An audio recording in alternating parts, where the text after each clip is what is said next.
Psychic Radio, Earth's #1 psychic radio network, and watching Moonstruck TV, enlightening television. Welcome. Time for Amanda Hall Psychic with Amanda Hall. Live from AmandaHallPsychic.com.au. Connect direct. In North America, dial 888-454-2751. In London, 20-3519-2158. In Sydney, dial 02-8488-3147. Or online, contact us through our Facebook page, facebook.com/psychic radio. Or one of our websites, askoneradio.com or moonstruck.tv. This is Amanda Hall Psychic on A1R, the Ask One Radio Network. Welcome to A1R Psychic Radio here on Moonstruck TV with Amanda Hall Psychic all the way from the Gold Coast in Australia.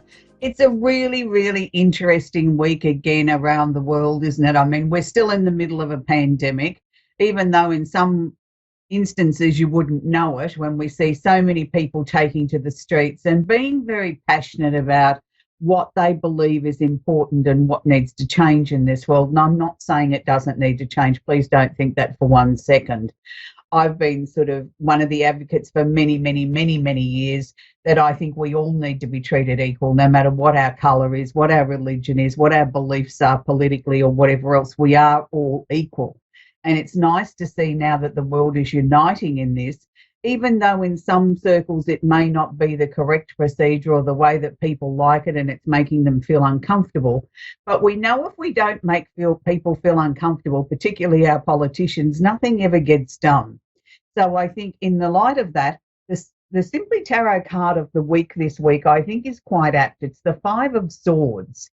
Now, it's the card of losses. Now, losses can mean anything. It can mean loss of life, loss of money, loss of our independence, loss of our freedom, loss of anything. So losses covers a very wide cross-section. All is not lost. You still have 3 swords remaining in your hand out of 5. So this is going to give you the upper hand. I'm not saying there hasn't been a battle. I'm not saying we're not still battling on. What I'm saying is you have the upper hand. You have the balance of power in your hand to be able to make changes or to work towards changes. Now, I think that that's a very important and a very apt card that can be applied to many areas of our lives, whether it's people sort of trying to get their voices heard about Black Lives Matter, whether it's you trying to get on top of your own health or trying to struggle through and understand what's the new normal in your life. There's many reasons why we all have the power within our hand to make our lives a better thing. We don't always have to just look at the losses or what we no longer have and feel sorry for ourselves and get locked up in that. I think it's time to sort of move past that and look at what we've got to salvage, what we can move forward with. Now, it's going to be a very, very busy couple of weeks astrologically. And first and foremost, I don't want to sort of say that we're not focusing on the pandemic anymore, but I think I've probably covered that in as many different ways as I possibly can, talking about the same planets week after week and how they're affecting us. That hasn't changed. We still have Pluto conjunct holding hands, Jupiter and Capricorn, which still rules, big business, governments, those sort of things, still holding hands and conjunct Saturn, the planet of discipline in Aquarius. So we're still seeing sort of governments around the world sort of trying to ignore their responsibility or trying to dampen things down and take our attention off things because they don't have the answers or they don't want to give us answers. Whatever the case may be, I think it's sort of a combination of everything, and maybe they're just human after all and don't have any answers. That could very well be the case, but they're not going to admit that to us. But what I'd like to focus on more is our Mercury retrograde that's coming up from the 18th of this month. So it's June 18 through to July 12. So it's nearly a month that we're going to have a Mercury retrograde. Now, Mercury's the planet of communication, how we think, how we approach things, how we sort of see our role when it's anything to do with communication. It also rules our intellect, our ability to absorb and assimilate knowledge, how we process things, how we see things, how we voice our opinion. It also affects things like all of our devices, our computers, all our broadband systems, our telephone systems, anything that you can think of that is connected with communication. Back in the olden days, it used to affect things like the snail mail and the parcels being delivered. And I mean, there's nothing wrong with that. We still have parcels delivered today, probably even more so since the pandemic, where many of us are shopping online and sort of trying to avoid shopping centres and crowds. So we have to be aware if you're going to be ordering anything or having a conversation with someone or doing something online, number one, make sure that you've got all your securities in place. That's really important. But also double, triple check your addresses, your credit card details, your phone numbers, anything like that that you're going to be giving people, particularly from the June 18 through to July 12. Now, when we talk about Mercury going retrograde, it's like the planet is going sort of backwards. And it will appear to be going backwards in the solar system, but it also means that it's a time when we can become more introspective, where we can go inside ourselves and start to look at maybe what needs to change in our lives. And I hear you sort of sigh and say, haven't we already done that with the pandemic, and we were locked up and we couldn't go anywhere and we had to sit there and contemplate our navel and clean out the cupboards and reorganise our lives and rediscover things like jigsaw puzzles? Oh, I don't want to do that again. It's maybe not on the same scale, but this is more about an introverted look. It's about looking at where you are, who you are, where you're going, what you want, what can you change in your life. Now, Mercury at the moment is in Cancer. So it's very, very interesting because Mercury is quite a powerful, strong sort of planet.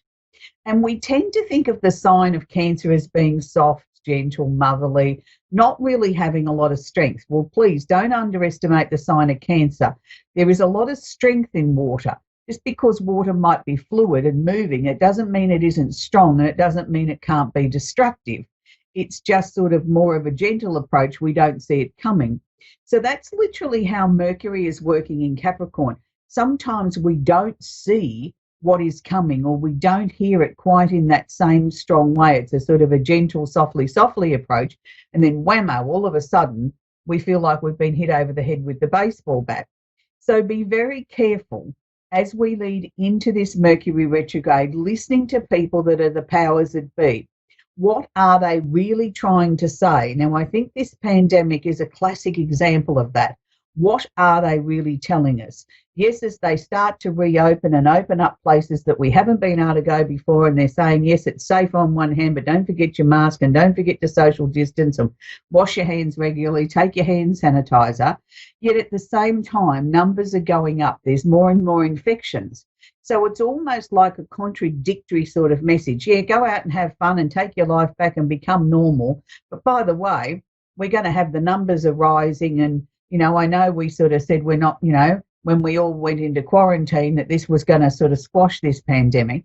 So it's an interesting concept. So they're sort of softly, gently telling you everything's okay, trying to reassure you. But at the same time, they know that things aren't quite the way that they seem. So I think you've just got to use your own common sense here, your own judgment, and just sort of listen to what's being said and then sort of find your own truth in the middle of all this. I think that's the secret. And it's, you know, I haven't met a politician yet that doesn't lie. They all lie, no matter who they are. You know, they're there to sort of tell you what they think you need to hear to make you feel happy. They only react when we react. When we say we've had enough, then they start to sit up and take notice. So we have to be very careful of that, because at the moment, the world is running on emotion. Look, I'm not trying to underplay the amount of loss of life that we've had with, you know, people dying connected with police incidences, whether they've been in custody or being arrested or just, you know, minding their own business. And, you know, for some reason or another, somebody's taken it in their head that they're going to straighten this person out, and quite often they've lost their life. And it's not just happening in the US of A, it's happening all around the world. And I'm sure your own local environments, you're hearing more and more things in your own local communities. And it's like, okay, we need to be mindful of the fact that, yes, we are emotional and we have a right to be emotional and upset about this. But we also need to make sure that we're sending the powers that be, our politicians and lawmakers, a very strong message that this is not just an emotional reaction. Yes, we are human. Yes, we have an emotional reaction. Yes, we feel terribly sorry. for the families and the friends that have been affected by this, but we need to make our voice heard. So we need to make sure that we're clear and concise as well as our emotion, because otherwise the politicians are just going to be able to fob it off and say, oh, well, when everything settles down, once the emotion dies down, they'll all forget about these issues. Well, no, this time we're not going to forget about these issues as a collective around the world. We are going to make sure that our voices are heard. Now, as Mercury continues to go retrograde or go backwards, he will move out of the sign of Cancer and move more towards the sign of Gemini. Now, this is then where I think we can start to get some light bulb moments of how we handle the situation moving forward. There may be some unusual or different sort of suggestions, or people sort of going to lawmakers and sort of putting proposals on the table or ideas of how we can start to get some resolution to all the chaos that's in the world at the moment. And I'm particularly talking about the police and the deaths that are happening to innocent people, or people that may be not so innocent but shouldn't be paying for it with their life. We need to get solutions. The things that we've been doing to date are not working. They're barbaric and they're unacceptable.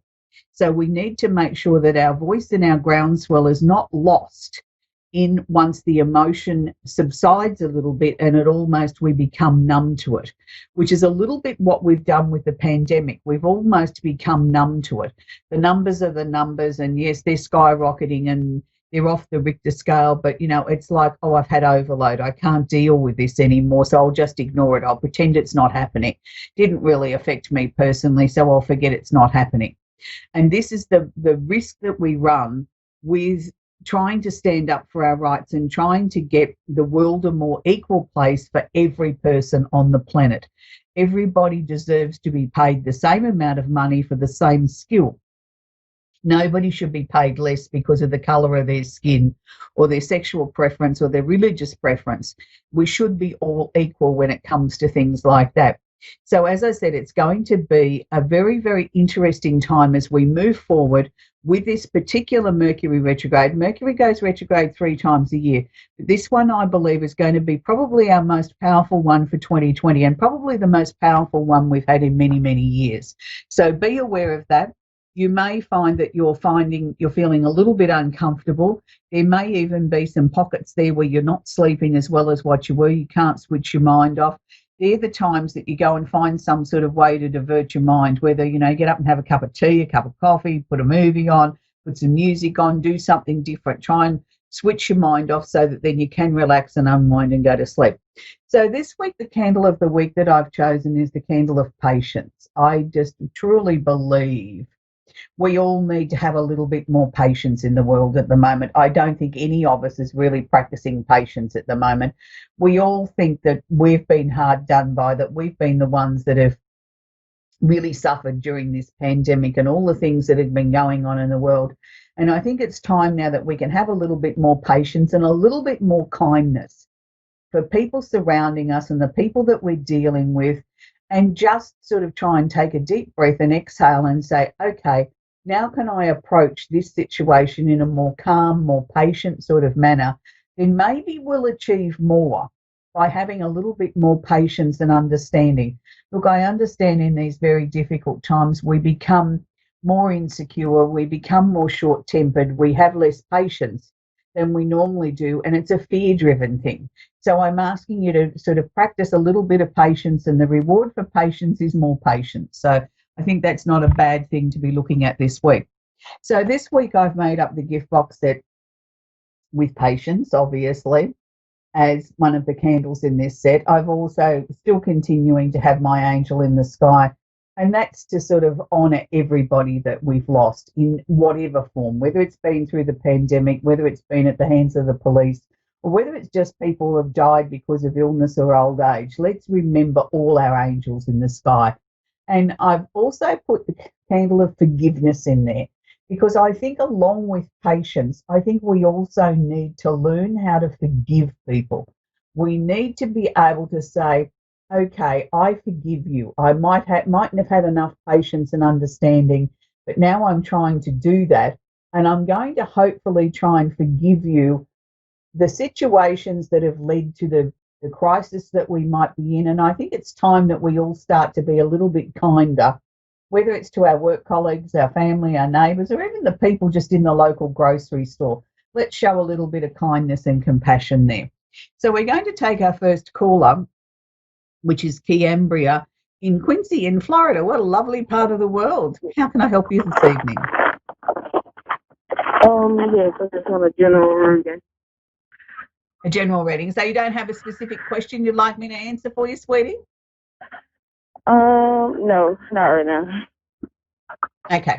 All right. The first thing that they're sharing with me is that there's a number of endings, changes and transformations happening in your life at the moment. So the month of June, I feel, is going to be quite significant in that there's three major things or three endings of things that are happening at the moment. So do you feel as if you're winding a few things up, things that you've been working on and now coming to a conclusion, that you're ready to sort of step into the newness of your life? I didn't hear you. Right. Well, that's what they're showing me, is that there's three areas of your life there that are changing for the better. And I think it's been very sort of difficult for you to be able to sort of understand what's sort of happening in your life, that, you know, there's been things that have been out of your control that now really need your attention to sort of give them one almighty push to say, right, I need this cleared up. I need this finished. I need to be able to put that into the past. I need it to be completed so that I can move forward in my life now with the remainder of 2020. Now, it's an interesting concept because they're showing me that maybe you haven't been taking as much care of your health as what I think you should have been. What have you been doing that needs attention? Maybe relationship. Are you not getting enough rest? Are you not getting enough rest or something? They're just showing me that your health is sort of what I would term as a little bit below par, a little bit below where I'd like to see it. What you mean by that? Well, it's like sort of saying I'm tired. And, you know, when I'm tired, I'm still forcing myself to get up and do something. Instead of saying, okay, I'm tired, I'm going to sit down and have a rest for 10 minutes, you keep pushing yourself. So it's like I want to sort of say to you, you've got to be a little bit more aware of your health, because to me, they were sort of showing me your energy levels weren't right. I want to see you sort of be more aware of how you're feeling and what you're putting into your body, because the next 6 months are going to be very busy and you want to be able to sort of, you know, have the energy and the strength to make these things a reality that, you know, with your life moving forward. Has there been sort of thoughts of another job? No, I don't have a job right now, so. But are you looking for work? Are you thinking to going back to work? Yes. Yeah, because they're showing me a job and they're showing me it's not that far away. And it's like, I just want you to be ready for that. I want you to be well and ready and full of energy and full of enthusiasm and being able to be sort of ready to embrace what life has in store for you. But I think the next 6 months are going to be very, very busy. So we're going to take a call now from Sydney in Vancouver in Washington, USA. Are you there, Sydney? Hi there. Yes, I'm here. Do you have a question I can work with, please, Sydney? Yeah, I always love anything that comes through from my spirit guides, and I did. Today marks 3 months since a very, very, very close loved one to me passed away. Okay. First and foremost, they don't always come through in this very limited time that we've got here on the show, but I can assure you that anybody that we lose that passes away, I've never had anyone come through yet and tell me that they're not happy and contented on the other side, or they're in pain, or whatever the case may be, that the reasons why they left us. So please be rest assured that they are there. They are contented, you know, they're dealing with it themselves, that, you know, that they're no longer here on earth. Mm-hmm. I just keep feeling as if you've got a lot of changes coming up in the next few months. It's like you got ahead of the game, you did all your homework, and it was like you were sitting there waiting, twiddling your thumbs saying, well, what's next? I've done all my work, what's next? And it was like you didn't know what to do with yourself because you'd finished things ahead of time. I'm going to say to you, look, that's okay. Sometimes it's good to be ahead of everybody else and sort of, have that little bit of luxury of time of not knowing where, what's next. That, we can just enjoy being in that moment. They're showing me two confusing things. They're showing me two confusing things, and I don't know how to marry them in together. One was a pink heart and the other one was a red car. Now, I didn't take it as you were going to buy a red car and you loved it. I didn't feel it was that. I felt they were two separate things. Now, this person that you lost, was there some connection with a red car around them? Not red, but yellow. Why am I seeing a red one? He had a close friend with a red car, actually. Okay. So are you two still in communication? No, we are not. Yeah. Is there a reason for that? Because I just sort of feel as if the heart and the red car been some past somehow turmoil together. From some past turmoil. Okay, so that makes sense now because this message was coming through from the other side, a pink heart on one hand and the red car on the other hand. And it was like there was a distance between the two of them. And it was like I felt like I wanted to join them together. So that's your message. So you've got to sort that out as best you can. But that's your message coming through from your dear friend that left us not that long ago. He really wants you to do this. It's something he's asking for. I mean, if you can't, you can't. But he's asking you to try, if that makes any sense. It's important to him. Okay. So there must, besides the fact that it's important to him, maybe that person that owns the red car is not dealing with this passing too well. Okay. Sometimes people don't sort of let other people know that they're not doing so well. But if you've got somebody that's feeling the same loss you are, they're sort of like you've got that point of connection. Do you know what I mean? Like, I know there's more to come to this and I'm sure it will come to you. That's just, I've never had a message come through so peculiar like that. The heart and the car simultaneously, and yet I wanted to join them together. And that's why I couldn't sort of understand what they were trying to say. But that's the main thing. Also, I sort of feel in the next 6 months, there's also a lot of changes for you from about September. So September seems to be almost like your 2020 starting then. It's like up until then, it's been 2 steps forward, 3 back, 4 forward, 3 back. You haven't really been able to get any traction for this year. But from September, you will be able to. And partly that could be too because you had that tragedy that would have knocked the stuffing out of you a bit. And, you're sort of, and that happening and then a pandemic all at the same time. I mean, that's a lot to get over or try and come to terms with or find some sort of sense of normality out of all this, some sort of direction forward. So please don't be too hard on yourself if there's still some not so great days. Just go with it. Do you know what I mean? I think the best thing you can do is take it minute by minute, not even day by day, and just allow yourself to be in the moment. It is okay to be sad. And, grief is a very personal thing that there's no bus timetable for when we can say we're comfortable with it. Some people never get comfortable with it. Some people find a way of dealing with it or coping with it or their own way with it very quickly. So don't sort of try and measure yourself against anyone else. Own it and be comfortable with it and go forward. But know that that person is around you all the time. And it keeps showing me this beautiful big bunch of flowers. Now, I think that's to cheer you up. I feel that's to sort of try and make you happy. To say, look, here's a bunch of flowers, this will brighten your day. So I'd use that as anytime I'm really feeling sad, think of a bright bunch of flowers and have a smile. That's what he'd like you to do, like to do that is his way of helping you cope with things. But I do feel the remainder of, once we get to September, then the remainder of 2020 for you is a lot more pleasant, a lot easier than what it was. Why am I getting a question mark around where you're living? Are you thinking of moving? No, I think my mom's always talking about leaving, but I actually love the place that I live, but I just completely did a revamp on my room. I completely took it apart and put it back together, all new. Okay, good. But I wouldn't take too much notice of Mum talking about leaving. I think that's just something that keeps her entertained. Mhm.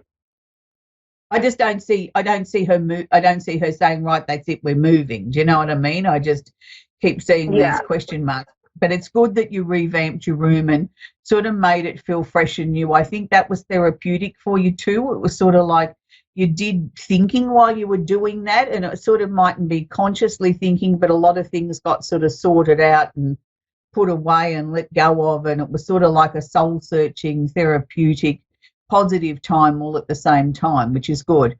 There's more study to come around you.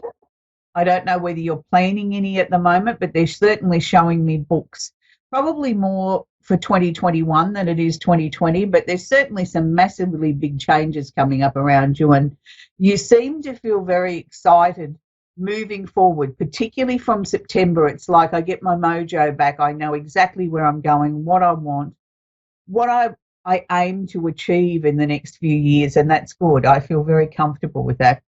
But just know that you're protected, you're loved, and you'll get some random sort of messages. They won't always be like, I definitely know that's a message. It could be just some words in a song and they keep going round and round in your head all day. If that's the case, then look at it, try and understand what that means, because you'll get lots of different random type of messages coming from your spirit guides. Anyway, that's where we're going to leave it, Sydney.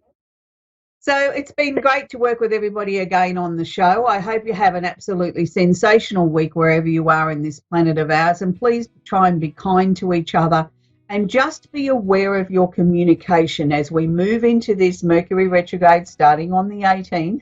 But we're starting to feel the effects of Mercury now. Just make sure that you fully understand and everybody else fully understands what you're trying to say.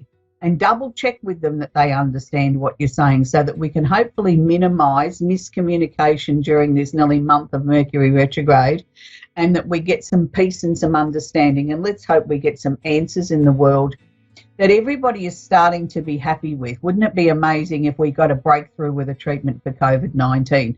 Fingers crossed, anything's possible with a Mercury retrograde. This is the time when we can get some amazing breakthroughs medically. And it may be something as plain as the nose on their face that's been there all the time, and then all of a sudden they find a different way of applying a drug that may very well be the answer, or one of the answers, towards minimising the spread of COVID-19. So until next week, bye for now and have a great week. Bye for now.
Psychic Radio, Earth's #1 psychic radio network, and watching Moonstruck TV, enlightening television. Welcome. Time for Psychic Paths with Suzanne Marie. Live from PsychicPaths.com. Connect direct.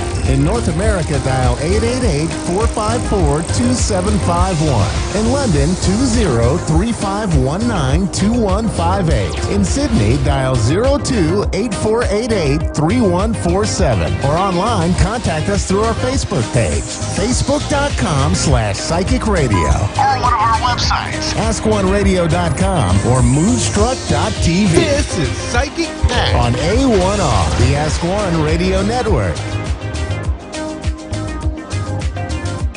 Hi, welcome to A1R Psychic Radio. I'm Suzanne Marie, and we'll be doing some readings tonight. Tonight, I'll just explain that I'm a clairvoyant, and I see past, present, and future. And I am a medium, but I'm a light trance medium, which means that the spirit does not take over me, but they stand by me, and then they communicate with me, and I communicate with you. And so that's how that goes. And I am self-taught. I wasn't in any studies. I was born psychic, and I've been doing this for many years, but I'm self-taught. And so, yes, and it seems to be working for me. So if anybody has any questions about my abilities or gifts, please email me, and I'll answer your questions as much as I can. And I hope that everybody is having a good night and ready for a great show, as I am. And I hope that everybody is enjoying the summer and being able to do summer stuff, and we're not so locked up, so we got a little bit of freedom.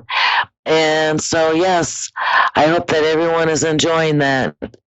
And you can reach me at www.psychicpaths.com, and you can join my Facebook page, or just look at my Facebook page, but let me know you were there. And that is also Psychic Paths on Facebook. So I hope that everybody's ready for a great time doing some readings. Here every Wednesday night, 8:30 Eastern Standard Time. And I'm coming from Minnesota, central Minnesota. So, yep, I'm just a Minnesota girl. So, yeah, here we are on a Wednesday night. So I hope that I get some good callers tonight, and I hope that everybody enjoys the show. And if you can't reach me this week, please try next week, because I'm always here nights. Let's see. Yeah, last week I was on a little bit on a soapbox with my love situation, but I really felt strongly about love. So I still feel strongly, but I'm not so much on my soapbox. We have Sharon from Houston. Hello, Sharon. Hello, how you doing? I'm doing good. How are you? I'm doing fine. Hi. I'm excited to What can hear. I help you with tonight? I was trying to find out. I believe I have a gift, some gift, but I was trying to figure out what is that gift. And someone told me that when I was younger, and I believe I do have it, but I'm not sure what it is exactly. Did you say a gift? Yeah, like a gift, like Okay. Claire, you know.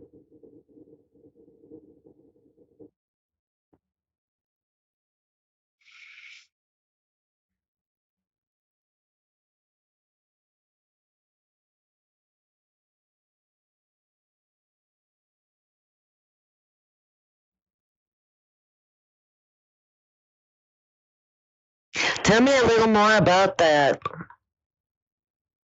And then also I was going to ask, what profession should I be in? I don't know.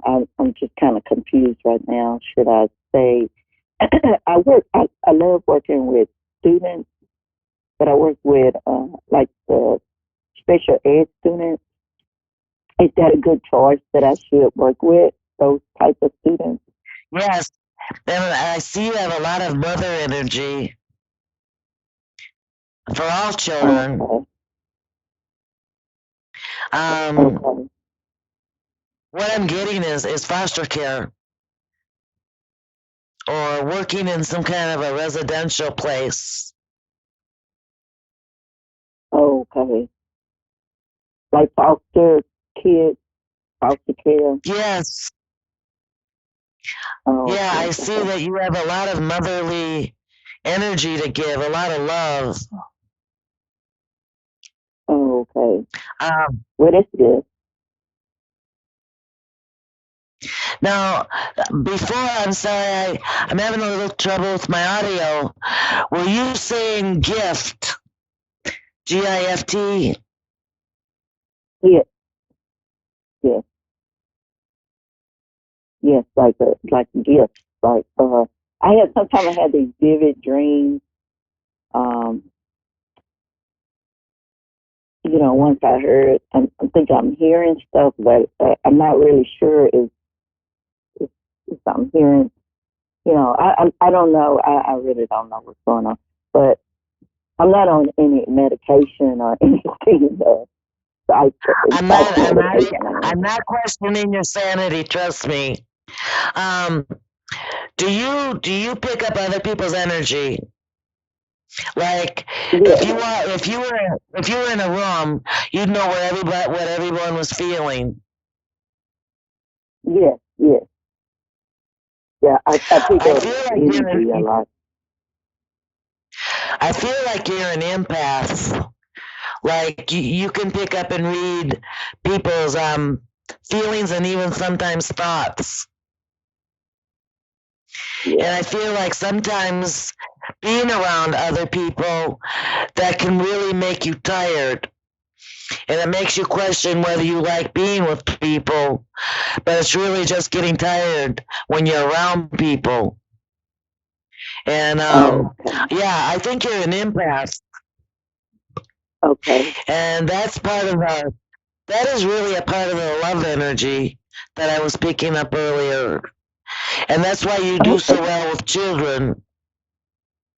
Because you have a lot of empathy to give and a lot of sensitivity to give. Spirit is saying that your sensitivity and your empath abilities came from having a really hard life too. Your life wasn't easy. So you really have a lot of tenderness and mercy to give. And I think a part of you knows that is needed. Okay. If you meditated for 10 minutes a day and really closed off and tuned out the world and just went inside and meditated, I bet you would find yourself being able to be clairvoyant and see past, present, and future. But it takes learning how to close off and go inside, because we're like a tuning fork. It's like our energy is just alive from everything around us. And I think that's why you're not sure, because you're really in tune to what's going on outside of you, not necessarily what's going on inside of you. Okay. Yeah. You said meditate. Yes. Quiet time. Okay. Anytime you're resting your mind and contemplating, some of my meditating is in quiet, in silence, and then at the part I just throw gospel music on, and I just get into feeling the spirit. But it's really about Okay. shutting the outside world out and being in tune with the spirit inside of you, Okay. getting in touch Okay. with you. Because sometimes, Okay.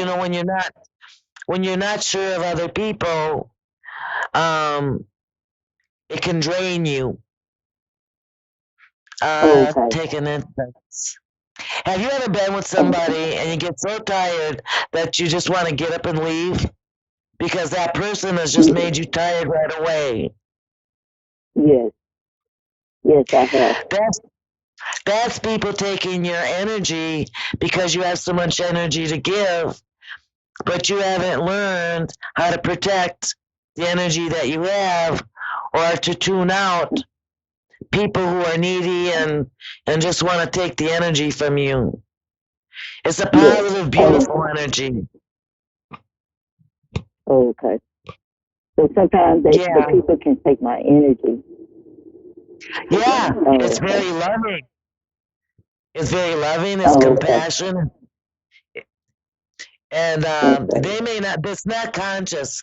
It's not like let's go suck out the energy of somebody, but they're so Yes. in need of it that they take it just by being in your Okay. presence. Okay. Does that Okay. make sense? Yes, it does. And Okay. I was Do you gonna have any? ask. I was. I was just gonna ask one more question. I was gonna ask about the Sure. relationship. Should I be in a relationship or not be in a relationship?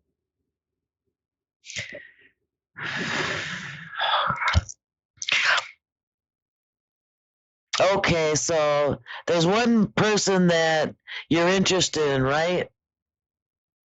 Yes. I see a man, and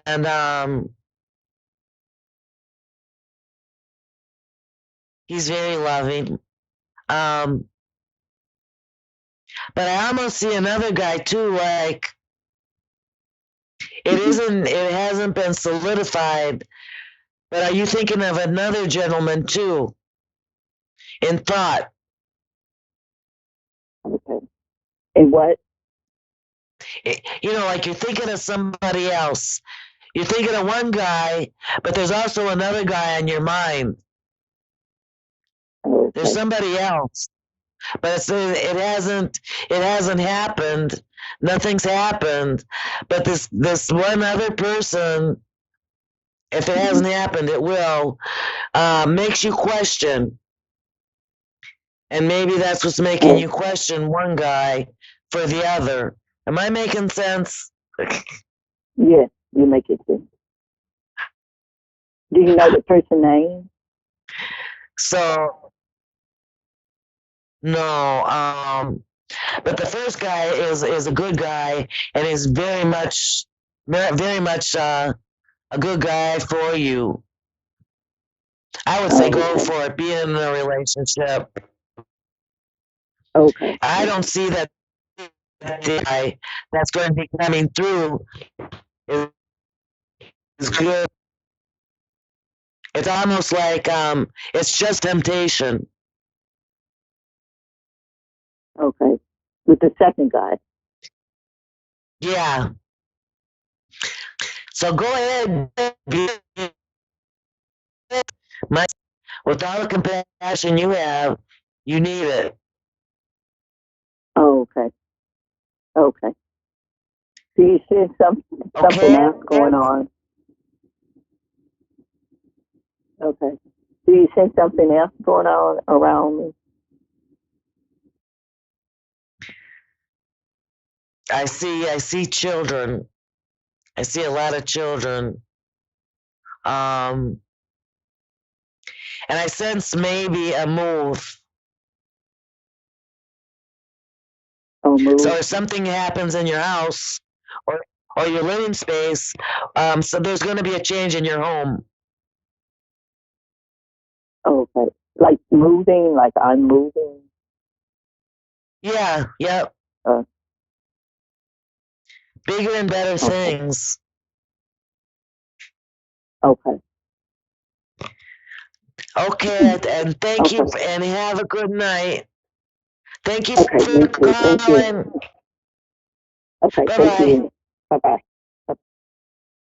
So we have a caller. Hello. Hello, how are you? How are you? Hello? Hi. How are you? Good. Are you? Are you doing good? Good So you now, sound yeah. positive. Good. I hope you can hear me. You're breaking What up. can I Oh help you my. with I'm tonight? sorry. Okay. There's too many I don't know. I had to call. I don't know. My life is not right, so I don't know. So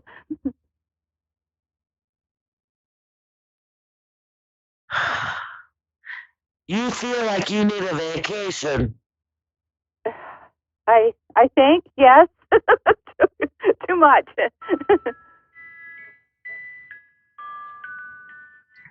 Um, Trying to see.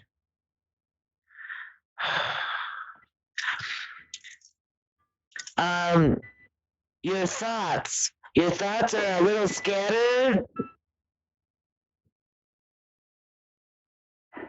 Hello? Hello? Yeah, your thoughts are a little scattered. Your thoughts. You got a lot Yes, of things how'd you going know on that? in your mind. You're a little scattered, but you don't run out of things to worry about and stress about. And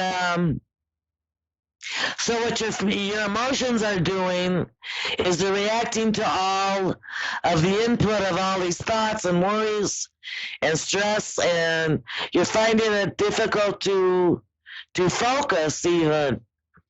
And really, like I said before on the show, worry is a misuse of the imagination. Um, when you worry, you should tell yourself, cancel that. Only worry about the things that you can take care of in a 24-hour period. Do you know what I mean? You got 24 Yeah, hour limit of what you're going to worry about. you're right.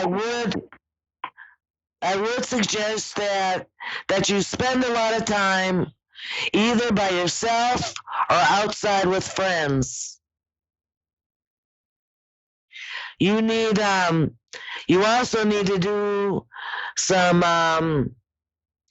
like activities with people, walking, biking, get outside. Um, have you been depressed? No. I feel like you don't feel like you have the energy to do the things that you would like to do, like biking and walking, and but do them, especially if you're not depressed Okay. or sad. Then you don't have to battle anything. Um, mind rest. You need some mind rest. Um,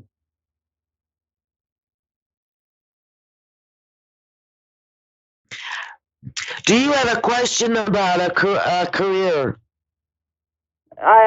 I have a stroke and I can't do like ABCs. I can't like count. I'm a housewife. That's all.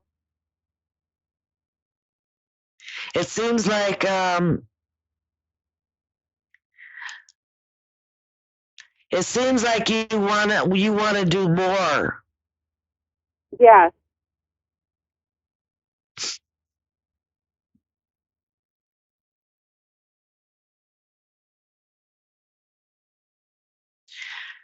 I do see you finding a way to be productive and do more. I'm not quite sure what, but it's with the internet. Okay. Don't let that go, because I feel like that's connected to how you feel about yourself. And Yeah. and so don't give up on looking for a way in which you can feel productive. It's coming. Okay. That's what I see. I see it coming. Probably by the middle of the summer. Middle of summer. That's wonderful. It seems like everyone's making a lot of progress with the internet. But yeah, I feel like it'll be good to you.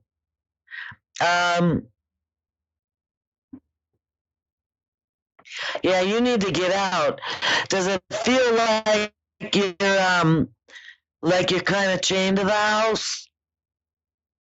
Yes. Yeah, I think you should get out and be in nature. Walk around, feel air, do what you can, to feel that. Sometimes we just have that need to feel the sun on our face and the wind, and to hear the birds. Can you do that? Yes. Yes. Yes. We have land, so yes. Good. And then Spirit just said that you might be missing somebody. Are you missing somebody? Yes. That was yesterday. A boy or a girl? Yeah. Yeah. Boy You're missing or somebody. girl.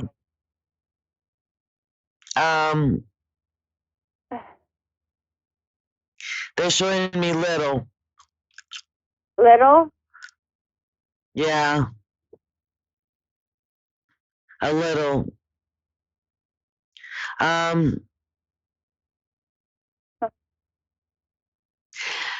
Someone went to some kind of school, or I see it kind of studying, but it's not really studying because I just see the pamphlet. Does that make sense? Okay. I see a pamphlet. Oh my. Probably my kids in heaven. Oh. Probably. No? Or Was it a boy? a John Carter? Yes. Or my grandson, he passed away. Is there a child that's passed over with an M name, with an M in the name? John Carter, Sophia, Claire, and Dominic Wesley. Mark. He shot himself. Mark, you said. Mark. Mark, okay. Is that him? Jeez.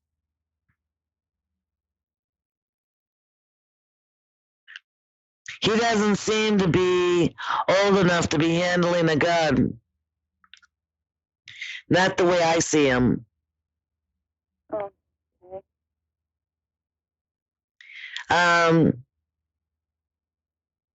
He's got a very shy personality and mischievous. That's him.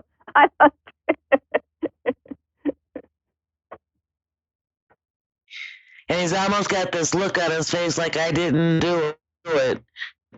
But you could swallow the bird. Yeah. He was so funny. No, he shot himself. Yep. That's so Mark, sad. I think He's about okay. him every day. He's all right. He is now. He's the same. He is the same on the other side. Uh-huh. His personality has changed.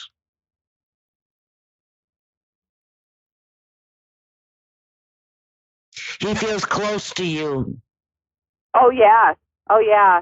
I talk to him all the time, every day. And my kids in heaven and my grandson.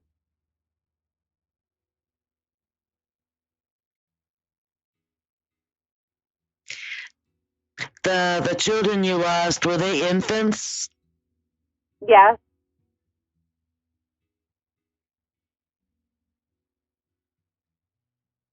They're okay too. Good.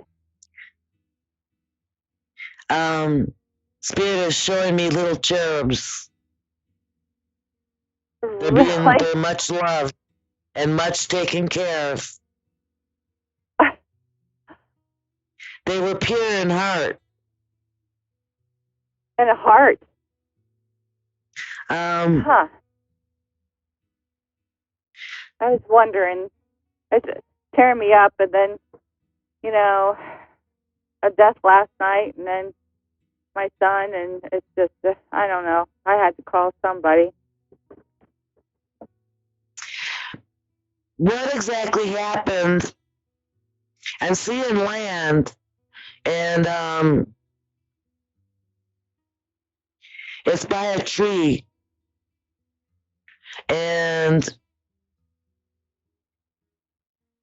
there's a great mound of grass in it, on it. Does that make sense to you at all? No. Something happened. Maybe you'll think about it later, but I just see it, okay?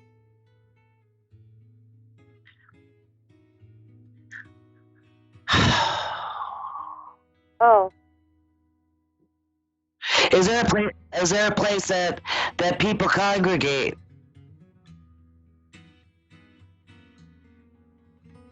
No. People get together.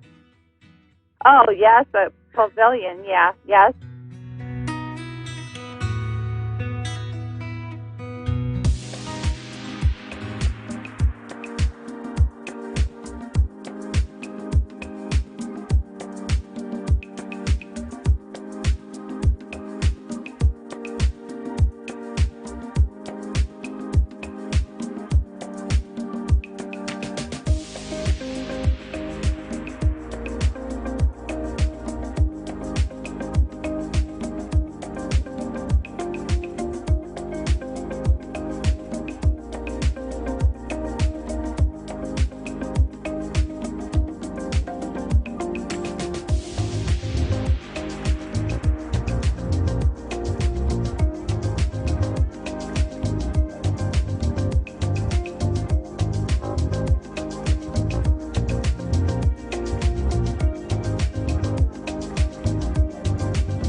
Listening to A1R Psychic Radio, Earth's #1 psychic radio network, and watching Moonstruck TV, enlightening television.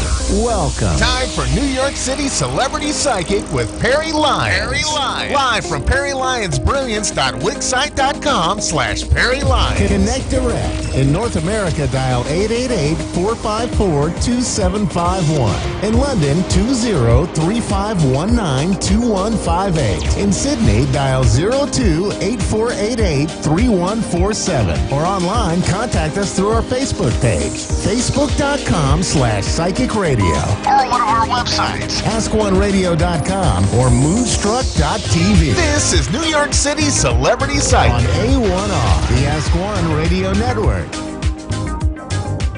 Hi, and welcome to Perry Lyons, New York City Celebrity Psychic.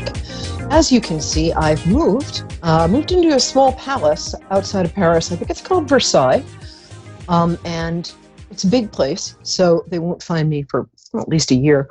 And when they do find me, my French is so bad that they will take pity on me and let me be Queen of France. So I remember a couple of years ago at the Cannes Film Festival, I was trying to make conversation in French. And I believe I told a very attractive and famous woman that I loved her because she was an eggplant. But she looked, puzzled. But we eventually came to blows. Became friends. Anyway, hi, and welcome to New York City Celebrity Psychic. I'm really glad you all are here today. And so Friday is the solstice and the new moon. And those together, it's a really powerful time for setting intentions and making wishes. So, and what's the difference, you ask? Well, wishes are things that we wish for because we don't know if we'll get them. And, it's kind of like, oh, I'll wish upon a star. Oh, that turned out to be a satellite. But intentions are stronger. Intentions are things that our heart wants us to do, thump, thump, thump, and our liver and our pancreas. And so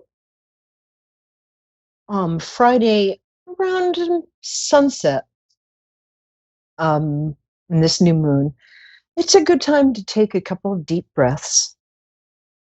And you can gaze at a candle flame. Sometimes that really helps you focus. And something I like to do is sort of do a prayer. It's not a spell, but it's kind of a prayer. And I say, there is one power, whatever you want to call it. And that power is, and I am a perfect manifestation of that power. So I, Perry Lyons, hereby call into my life. You can use your own name when you do this prayer, by the way. And then you state what you want. So I hereby call into my life perfect happiness and fulfillment, specifically in the form of a great PR person. In a perfect exchange of services for the highest good of all, here and now, according to the free will of all, and so it must be. Amen. So if you go back on YouTube and watch this video again, I'll have put up the words to how to do this. It's called a prayer of power. And we have a lovely young lady waiting for us. Darlene, do you mind if I just do my tarot weather of the week? Take about 2.5 minutes. Can you wait for a sec? Yeah. Oh, great. And hi. Meanwhile, think of what you want to ask. Take a deep breath. Concentrate. Okay. We're going to do the tarot weather of the week, which I'm randomly going to draw random cards to sort of talk about what I'm going to draw 3 cards to talk about what the kind of psychic weather is this week, what's in store for all of us. Well, that's nice. So the first card, one of my favorite cards to get from myself or a client, is the Ace of Pentacles. I don't know why I'm holding it over here. I've been doing this for years, and I can never get it right. Hi, Dave. I'm sorry. The palace is kind of, I'm still a little lost in this palace. The Ace of Pentacles is a wonderful card. As you can see, it's a hand coming out of a cloud holding a coin.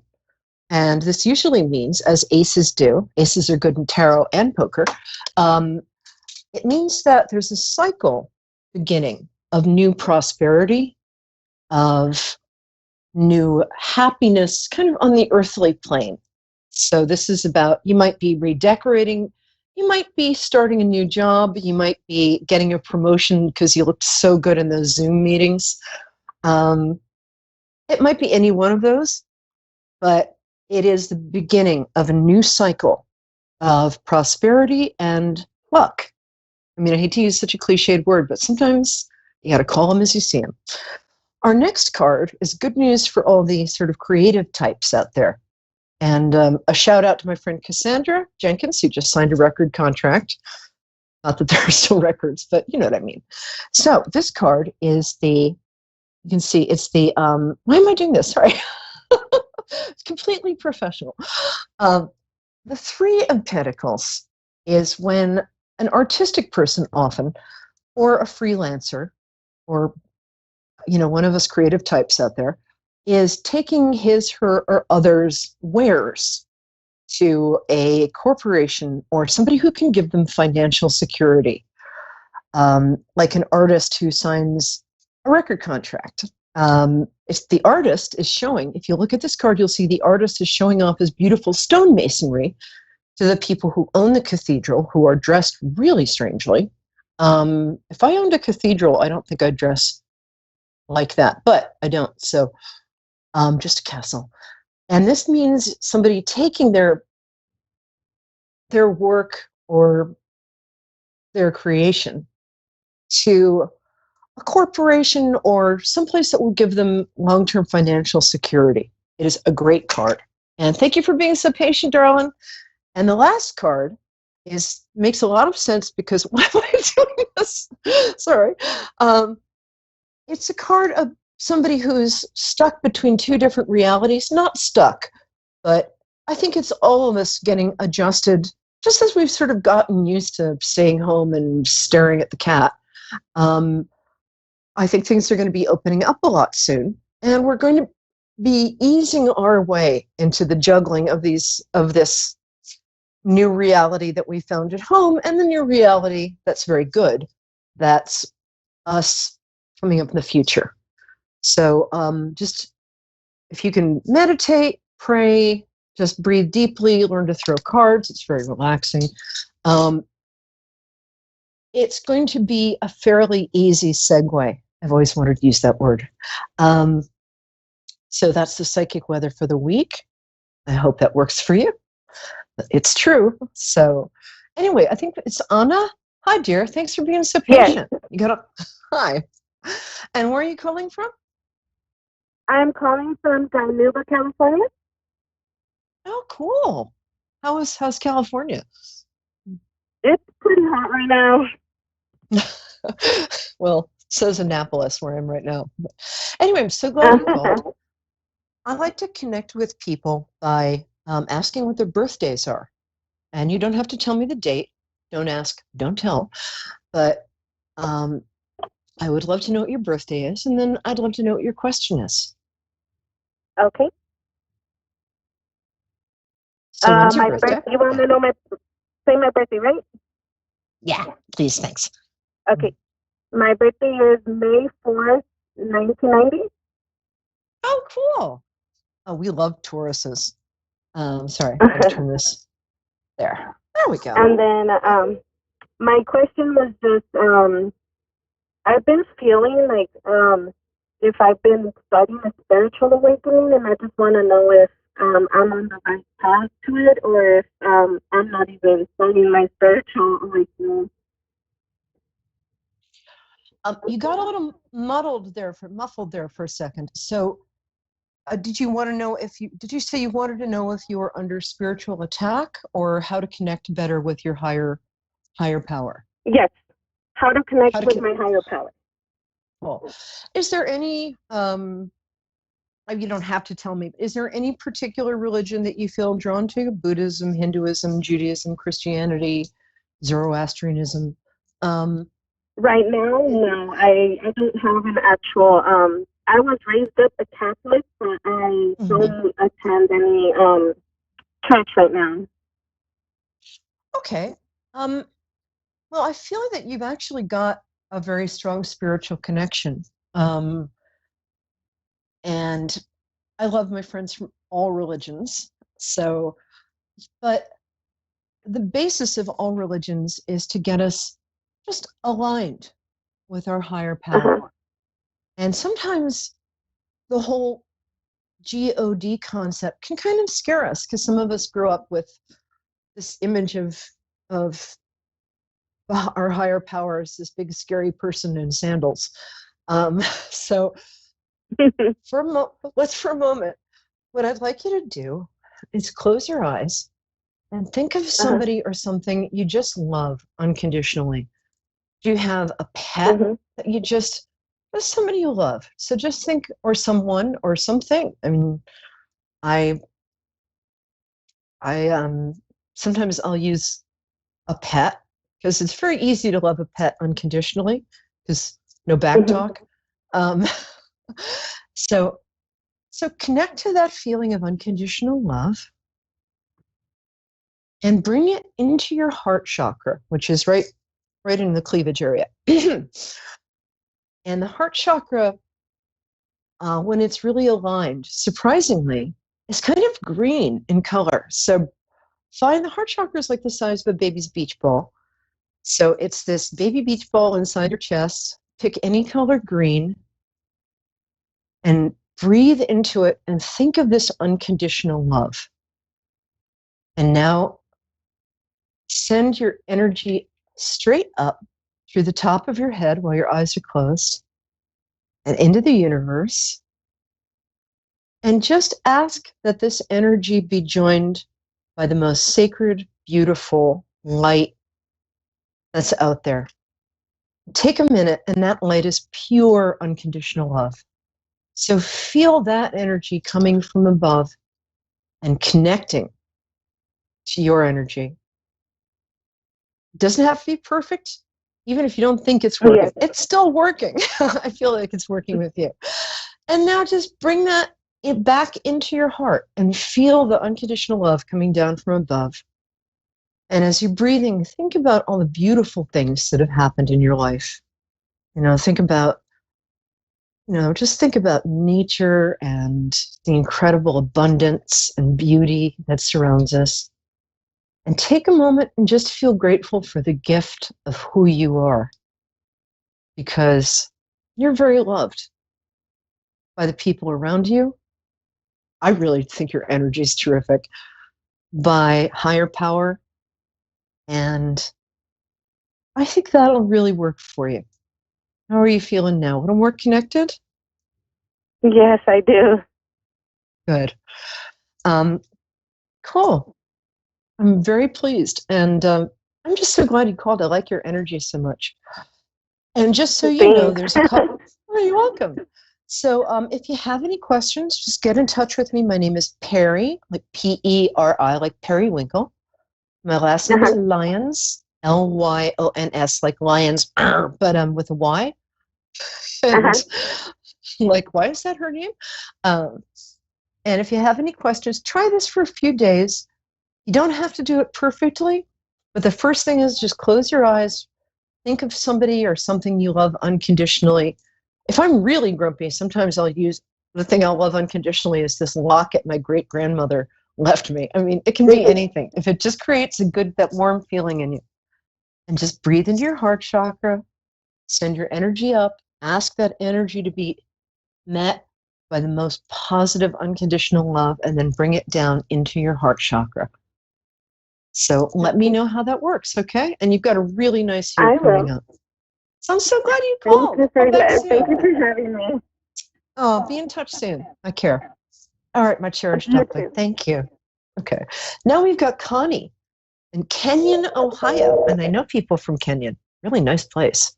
I love people from Ohio. Connie, sadly, was eaten by a giant condor. I hate when that happens. So, I had a client call today and say, as many people are saying during lockdown, that she wanted somebody to call her and say how much she meant to them, which is something we all want. And so I shared with her something that I do when I'm feeling, like I want to be paid attention to. I want somebody to call and tell me I'm pretty without me having to pay them. So what I suggested, which is something that I discovered in the last year or two, which really works, is if you have something that you want somebody else to do for you, do it for somebody else. So, Connie, you're back. You were not eaten by a giant condor. I am very glad. And Kenton. Yes, I knew it was Kenton. So my friend Marty's from right around there. Hi! So I'm just finishing up, and I'll be right with you. Thank you so much for coming back. So, so if you're feeling like you really want somebody to call you and tell you how much they appreciate you, call somebody and tell them how much you appreciate them. I write thank you notes to people once a day, which often confuses them because I'll, pick the addresses randomly off the internet. No, but I'll just write a friend or somebody I've worked with or, somebody I appreciate and just say, hey, just quick thank you for being in my life. You bring a gift nobody else brings, and I'm so grateful. And then after that, without fail, the phone will be ringing with people saying nice things. So try that. Hi, Connie. Thanks for being patient. How are you? I'm fine. How are you? I'm well. Thank you. All right, my dear. I like to connect with people by asking what their birthday is. So do you mind if I ask what your birthday is? You don't have to tell me the year, just the day. Okay. I just wondering how my future is going to go. Well, I'll tell you, if you could just tell me the day and date you were born, like on March 18th, I connect with people through their birthdays. So what day were you born? On July 22nd, 73. July 20th, you said? Cool. Are you there? That's yeah, I'm right here. Can you hear me? Oh, I can hear you now. Oh, I'm right here. Got a brand new phone. There you go. Can you hear me now? How's that? Yeah, I can hear you. You was cutting in and out a little bit. Well, I do that. It's a Pisces thing. Okay, my love. Did you say July 20th? I'm sorry, excuse me? I'm just going to forge ahead. So let me get a sense of you. Okay. Oh, July 22nd, 73. 22nd. Okay, great. So you're flat out Leo. I love Leos. We get a lot of them in this show, and they're just adorable. Do you mind if I ask, are you a brunette?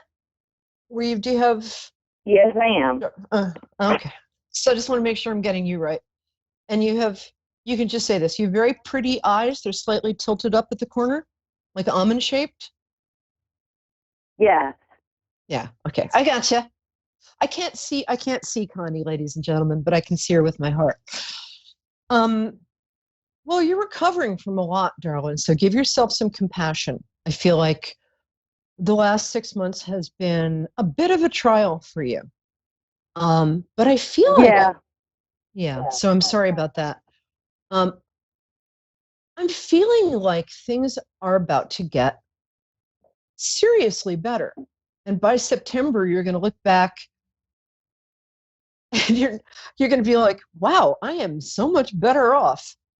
I think there's a relationship that might have ended a few months ago. And whether this is a friendship or a love relationship, I'm not sure. But and I guess this is when things open up again in a couple of weeks, but you got some new people coming into your life. You have some new friends. Okay. Yeah. Also, actually, I ended up with a promotion at work.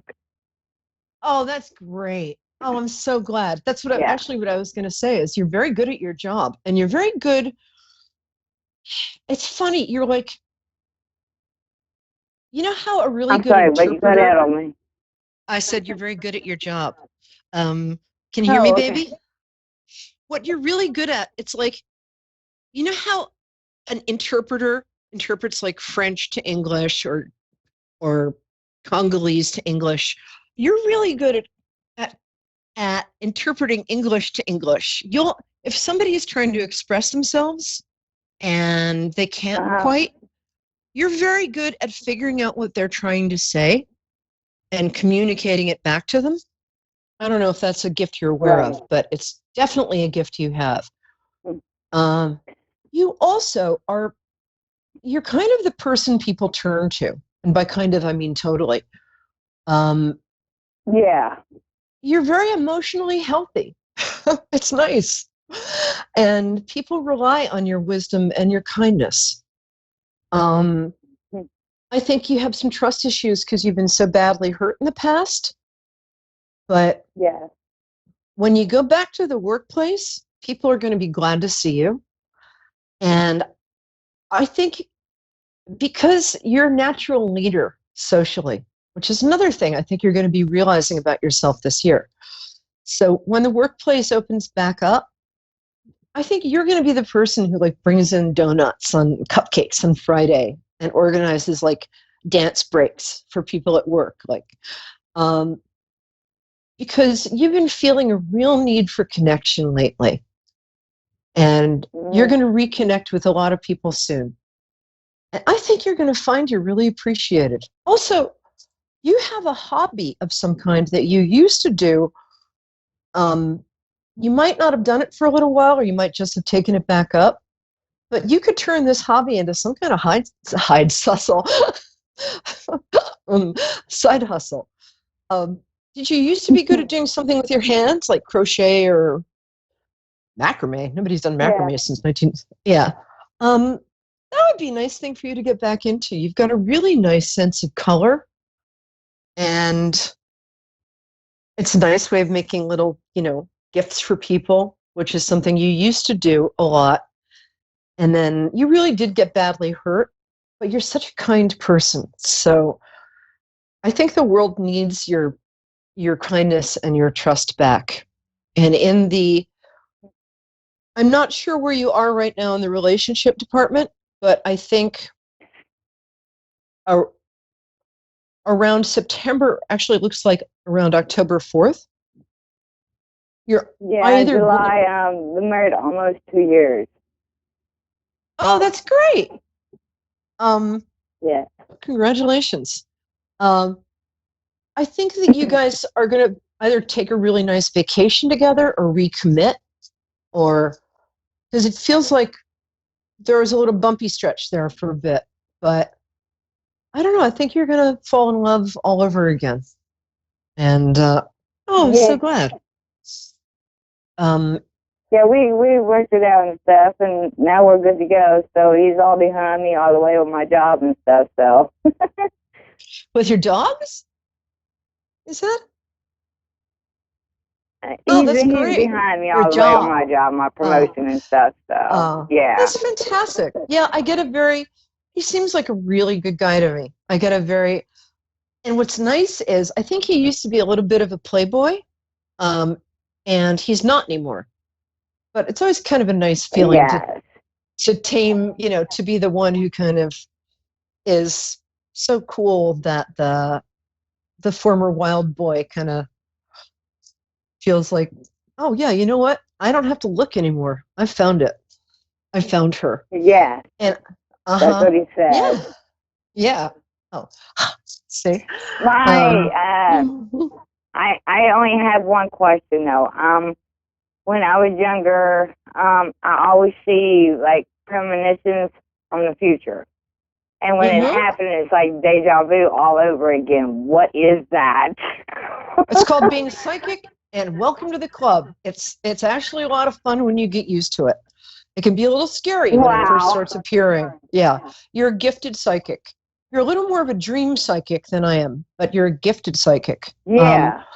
Nothing to be scared of. What I like to do before I do readings for myself or other people is I just call in some archangels. I call in the Archangel Michael. Whether you're religious or not, the archangels still work. So just if you want to experiment with it, just sit down, call in the Archangel Michael for protection, maybe call in the Archangel Gabriel for messages, and just let yourself relax and ask some positive questions and ask for positive, happy answers.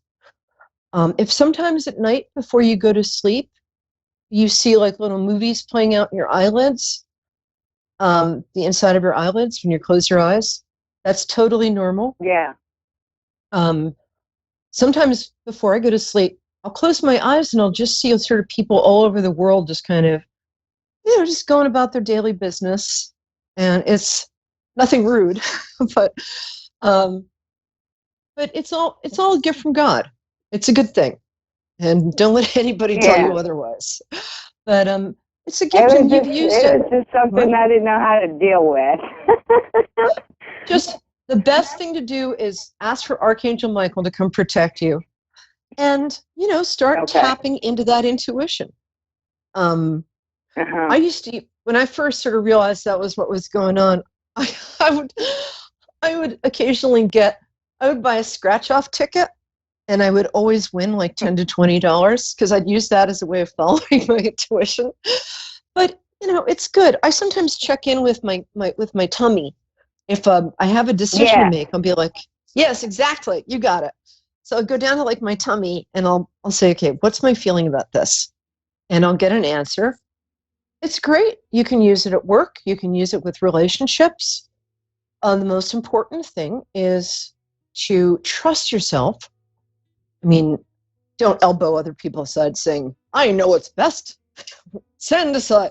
But it's one reason that you've been a little shy about owning your leadership skills, because there's something a little tied to the psychic thing. You're like, is it fair? But the psychic thing, it's a blessing, and it's a gift, and you're going to use it wisely. And just get in touch if you need any help with this. I'm happy to. I'm hoping to put together a class like how to be like the DIY psychic. But you're going to be fine. And congratulations on your second anniversary. And look for another big promotion. I guess what I was getting was around end of September, first part of October. And just use on Friday, there's a full moon and a solstice. So use your gift to just think about a couple of things you want to draw into your life. And take some deep breaths and say, I claim these. These are mine. Thank you. And you'll get them. So I'm so glad you called. I love the people who call into the show. You're all fantastic. Okay, Connie and the rest of my cherished ducklings. Oh, thank you. And come back next 9 p.m. EST on Moonstruck and Perry Lyons, New York City celebrity psychic. And thank you, Connie. Thank you, Anna. And we'll see you next week. You can come visit my house.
Listening to A1R Psychic Radio, Earth's #1 psychic radio network, and watching Moonstruck TV and Lightning Television. Welcome. Time for Gemma Spirit World with Gemma. Live from GemmaSpiritWorld.com. Connect direct. In North America, dial 888-454-2751. In London, 20-3519-2158. In Sydney, dial 02-8488-3147. Or online, contact us through our Facebook page, facebook.com/psychic radio. Or one of our websites, AskOneRadio.com or Moonstruck.tv. This is Gemma Spirit World on A1R, the Ask One Radio Network. Good evening, everyone. How are we tonight?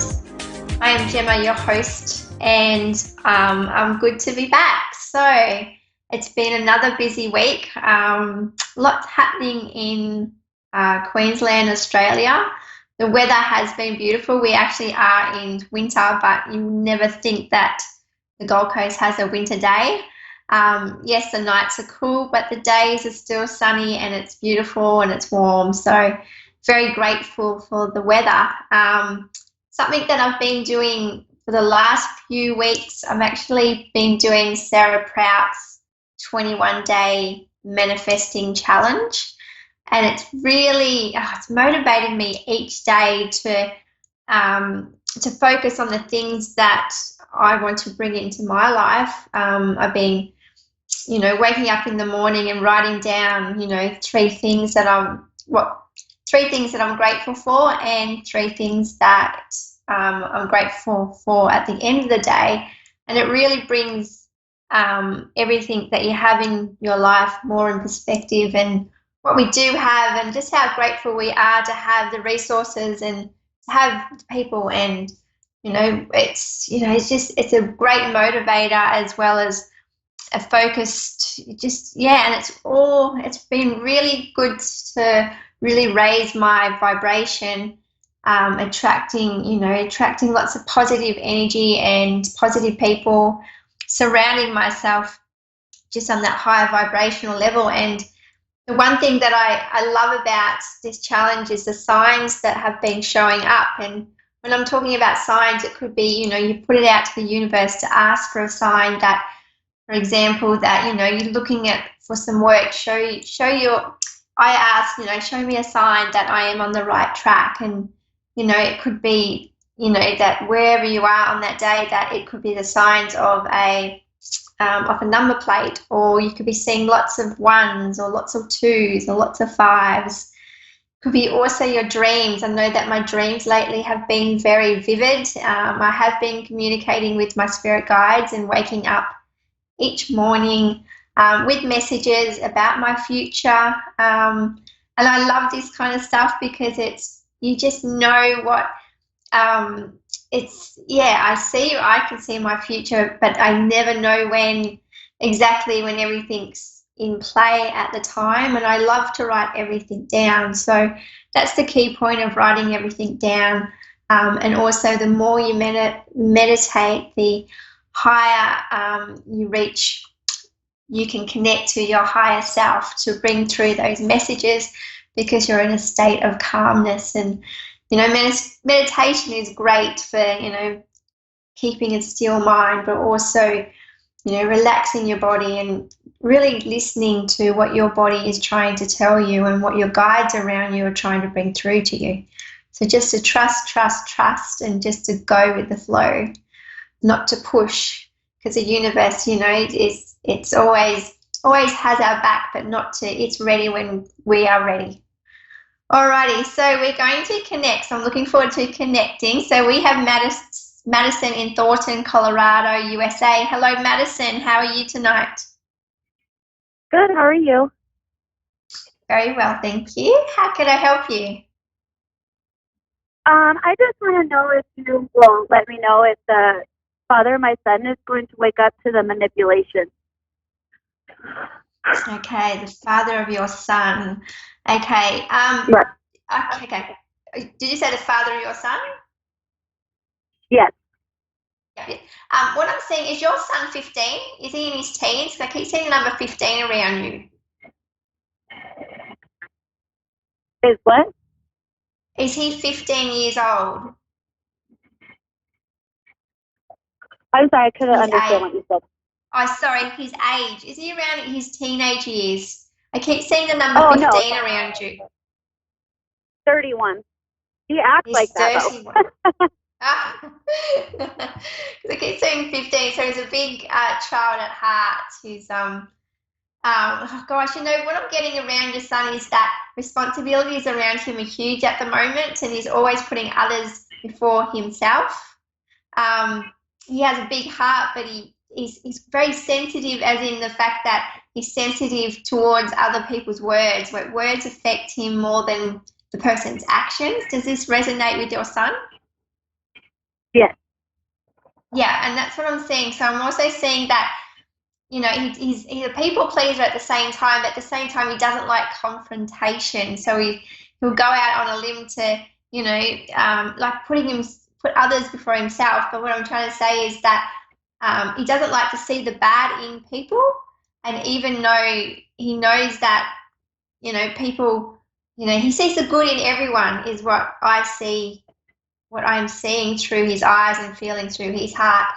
When it comes to his dad, what I'm getting is that mixed communication at the moment. It's, it's like he knows what his dad is doing, and that controlling side of the controlling side that his father has.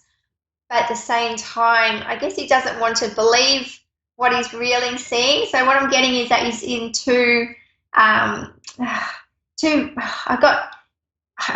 what I'm just trying to describe is I can see his heart, and it's like he's in two places. So, as much as he loves his dad, at the same time, he doesn't want to think anything or do anything to upset him. So there's a lot of energy that he's putting out to, I guess, reach those expectations, when really just being him is all that, if only his dad sees that, the pressure that he puts on your son. Right. I also do see him, because the communication, like there's the distance between the two of them, that it's like he comes and goes in his life. Is that correct? Like he's the father keeps, yeah, because that's what I keep seeing.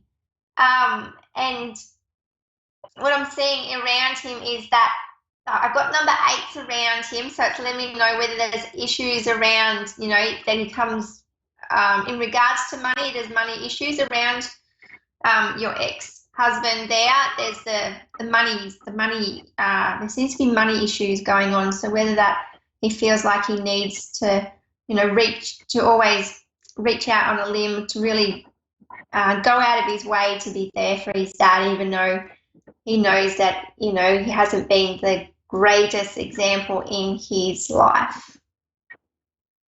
Right. It's a really tough one, but at the same time, communication is so important, and I feel that it's like he doesn't need to communicate everything to you, but he knows that you know how he's feeling, because you have this strong connection, the both of you.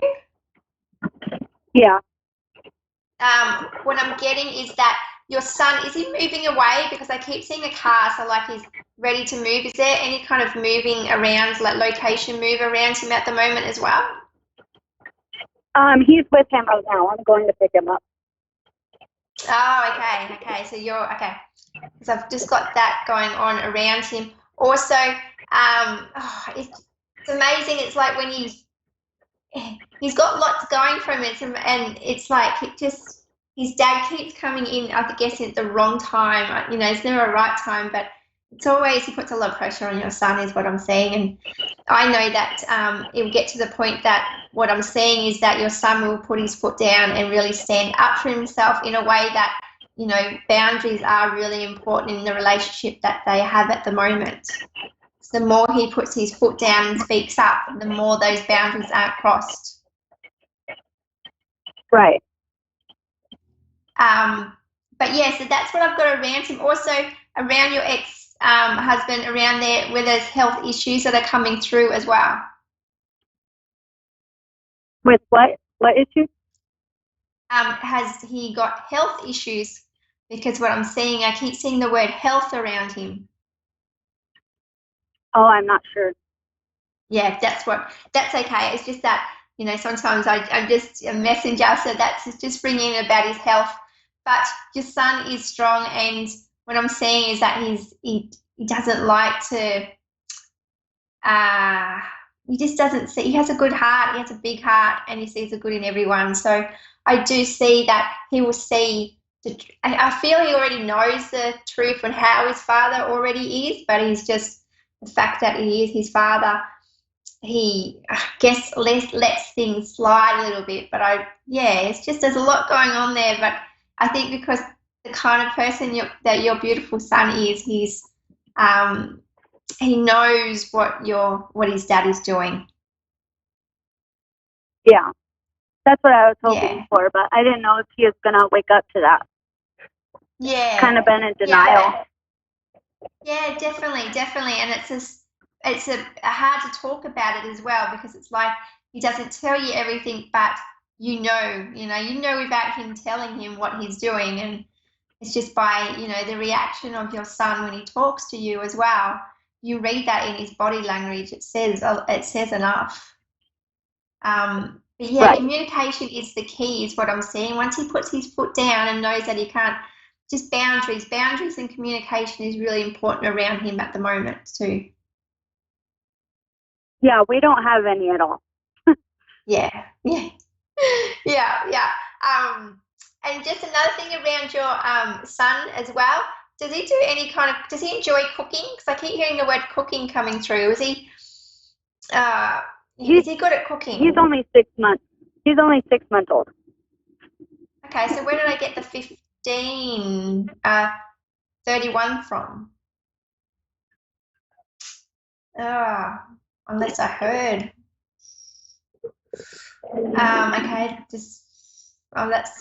gosh. Well, sorry about that. So at the beginning of our conversation, where did I get the number 31 from? Did you say it was 31?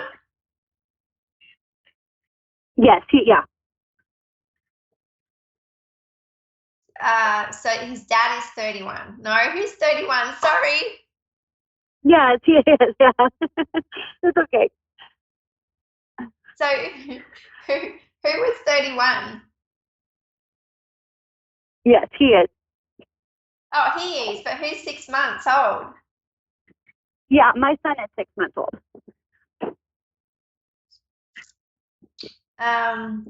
Okay. Sorry, I'm just do you see the father of my son who I'm talking about? Do you see him coming back to us? The father of your son coming back to you. Okay, so the father of your son. I just keep seeing that he comes back and forth. He's also, he just has a lot holding him down at the moment. But I do see that there's got number 2s around him. So, when I see number 2s, he's not putting himself first, and he's not putting others first either. So it's tough times around him at the moment. So I'm going to go, it just feels like I can't guarantee that he's going to come back, but what I'm seeing is that he's going to still be a part of his life. Okay, so you do see him coming back, or no? I do, but not like permanently. It just seems like he's coming and going a lot, is what I do see. Okay, so do you think by the end of the year maybe, or?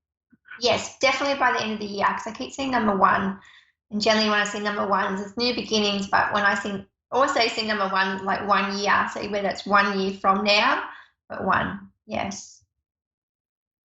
Okay, so maybe like the end of summer, you think, maybe like August? Yes, definitely.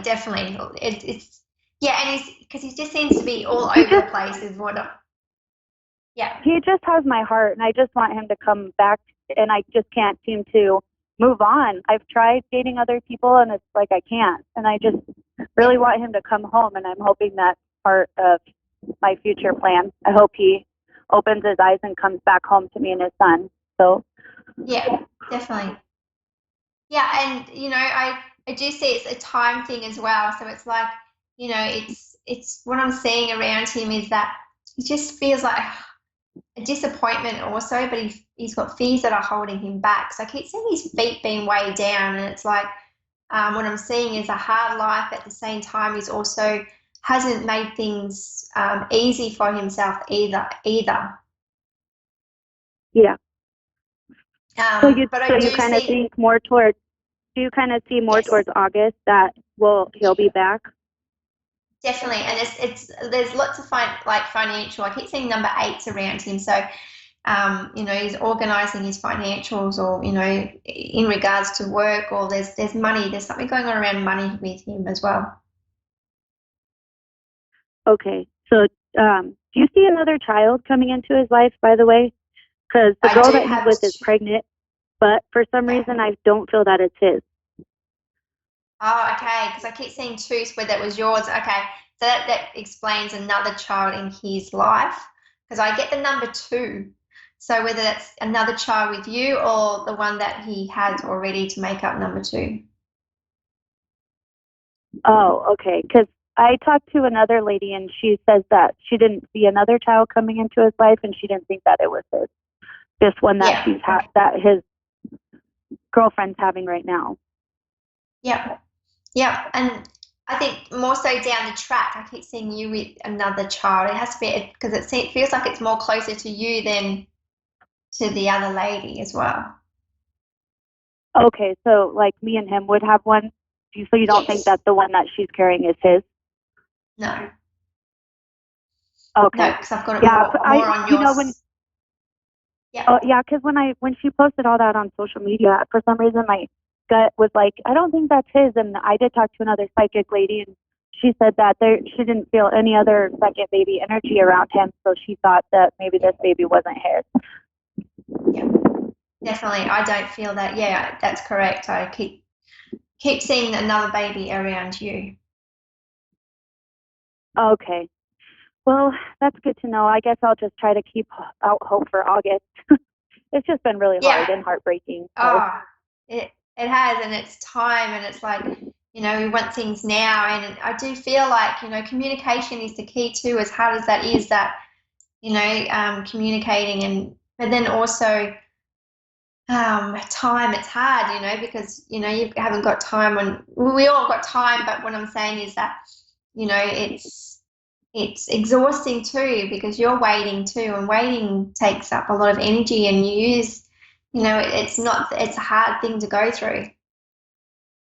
Yeah, I just wanted some guidance and just hoping that he comes back. So I guess I'll just wait and see what July and August bring.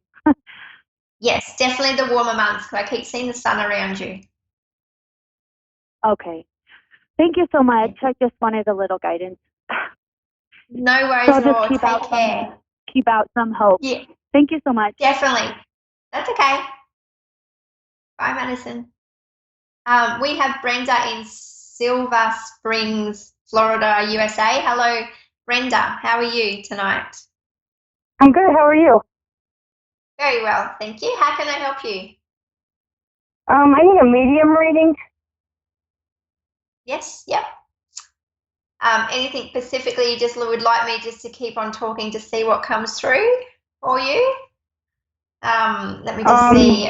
My fiance, Sean, he died 3 weeks ago. Okay, I was just about to say there's a male energy around you.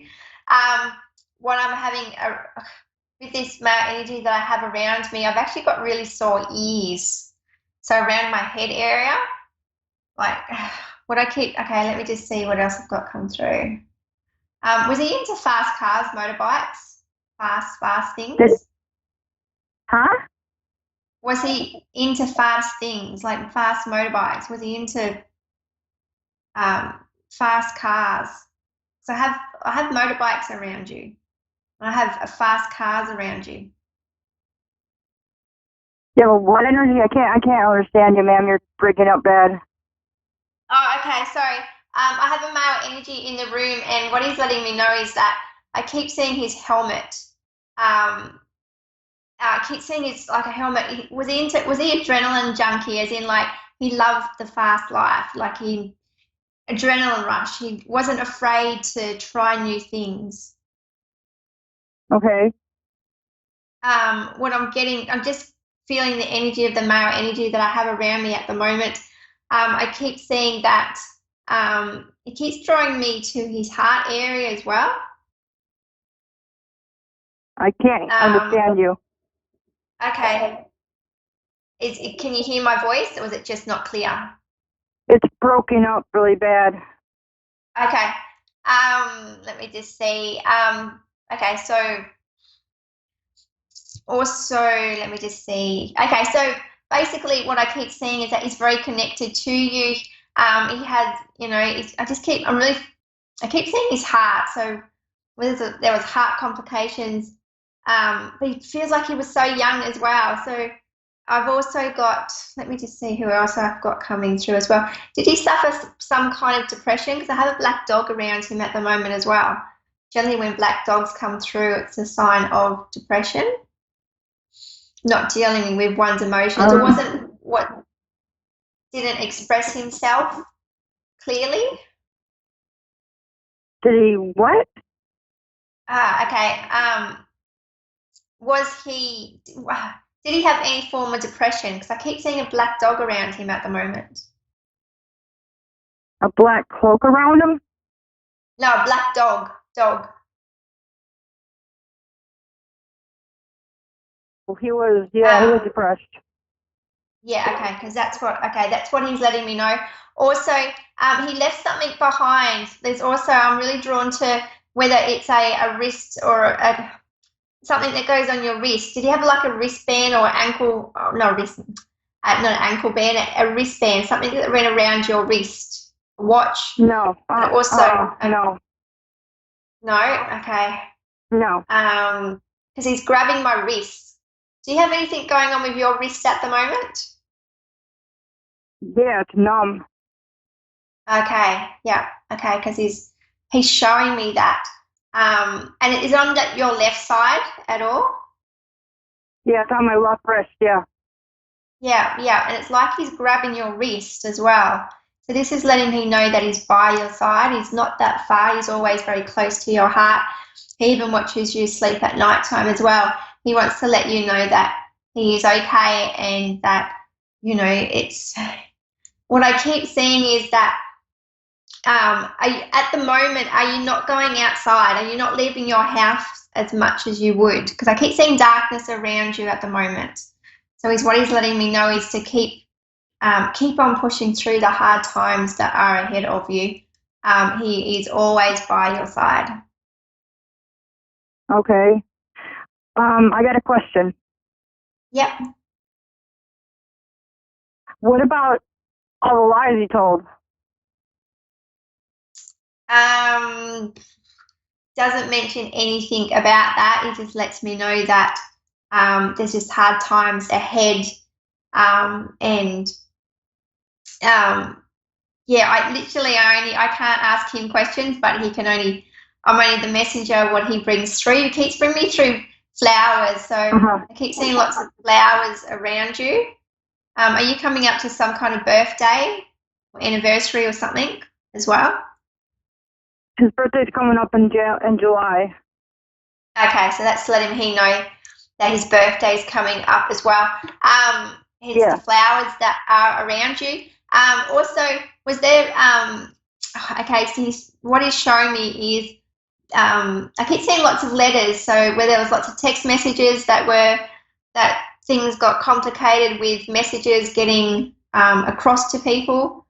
I just keep seeing lots of messages, his handwriting, but obviously whether he wrote a lot or he actually texted a lot or spoke to, wasn't one to own up to his words, or he texts a lot to communicate with people is what he's letting me know. Wasn't one to express himself. He's also, he's by your side, but basically, my heart, I'm just having breathing problems at the moment because his energy is so clear. It's because it's so close to me at the moment as well. It's just letting me know that there's tough times ahead, but things will get better for you. Okay, good. I hope so. Yeah, I keep seeing the number 6 around you as well. Do you have any number 6s that resonate with you? It could be like a birthday, anniversary. It also, number 6, the energy around number 6 is about focusing on the home and the family around you.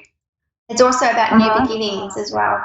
So if number 6 doesn't resonate with you with the birthday or anniversary, it's your focus point is yourself and your family and your home at the moment. Okay. Do you have any other questions? So he's always here with me then? Yeah, he's by your side, like he's letting me know that he's there.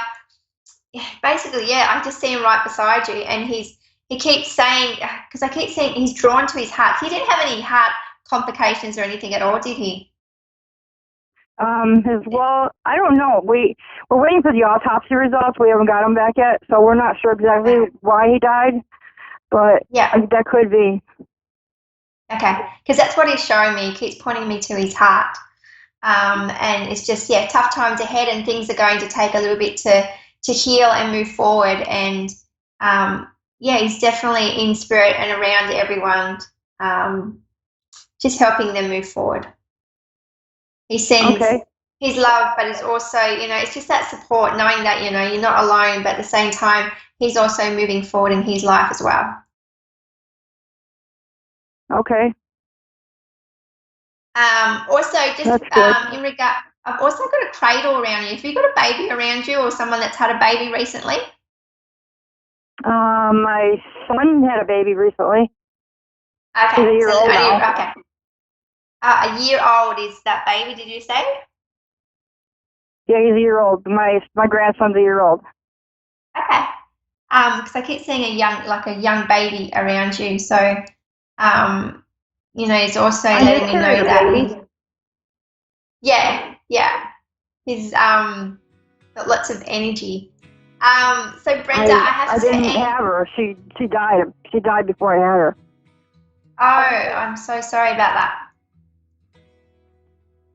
You definitely have a baby around you in spirit, if that's not the energy that I'm picking up. But I just wanted to let you know that thank you for showing this beautiful connection with me tonight. I do have to go, and it was lovely to connect with you. I wish you all the very best, and keep on moving forward, and keep and bring a lot of love to you. Take time out to look after yourself as well. Okay, thank you. That's okay. Just like to thank everyone that's connected with A1R Psychic Radio. I look forward to connecting all with you next week.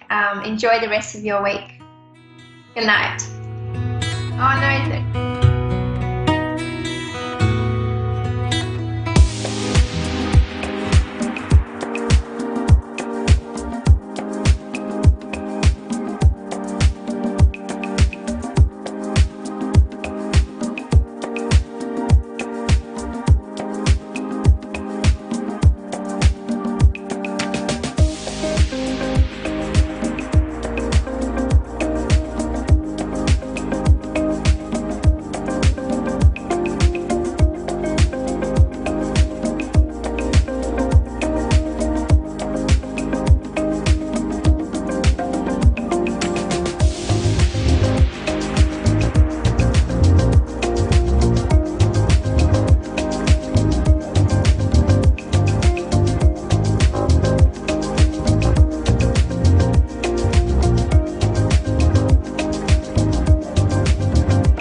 Psychic Radio, Earth's #1 psychic radio network, and watching Moonstruck TV, enlightening television. Welcome. Time for Persian Medium I Am Power with Pia Johann. Live from PersianMedium.com. Connect direct. In North America, dial 888-454-2751. In London, 20-3519-2158. In Sydney, dial 02-8488-3147. Or online, contact us through our Facebook page, facebook.com/Psychic Radio. Or one of our websites. AskOneRadio.com or Moonstruck.tv. This is Persian Medium I Am Power. On A1R, the Ask One Radio Network.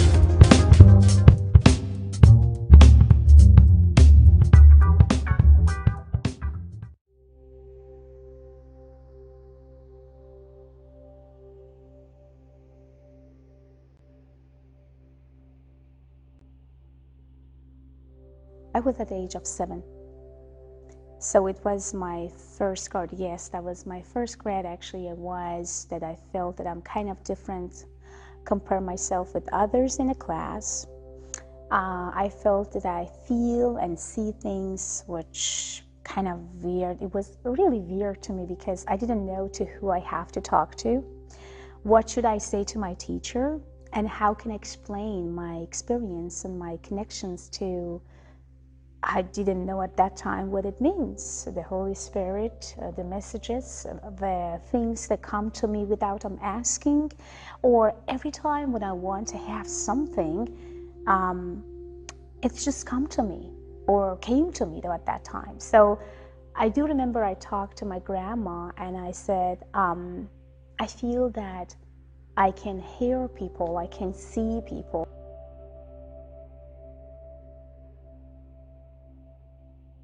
Yeah, it was about actually making a decision. It was about that just do something, because every time when someone had some need, believe me or not, they come to me by themselves. I never even knew any of those people, where they are and where I can find them. They came to me, they talked to me out of sudden, and somehow I'm a messenger. And as a messenger, I always has to deliver my message. If I'm not, then I'm getting some punish from God, or somehow some energies come to me and tell me or tell me that you have to, and you did not. So yes, it came so naturally to me. I never decided for any of those messages. Those messages came very easily and nicely to me, and I always, the only responsibility that I have is that I have to deliver the messages.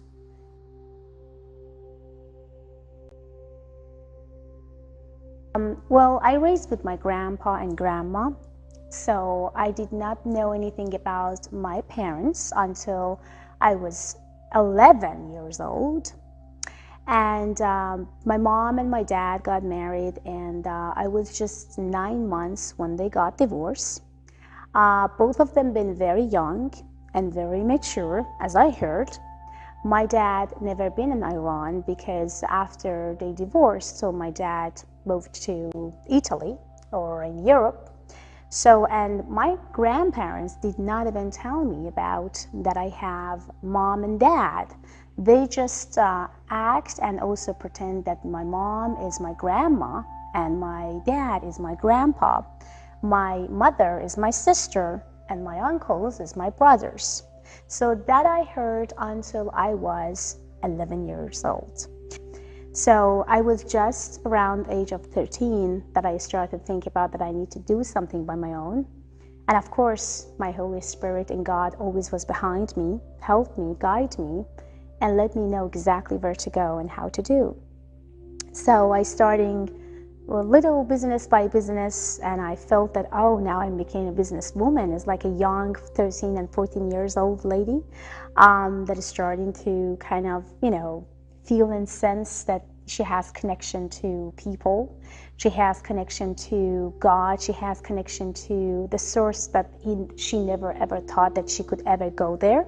Like every single business as you could imagine, like computer and other things that I never had any experience of.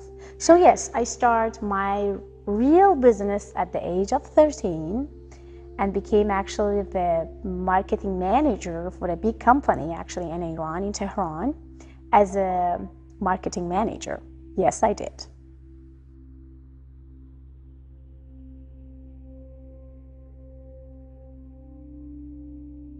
Success is you.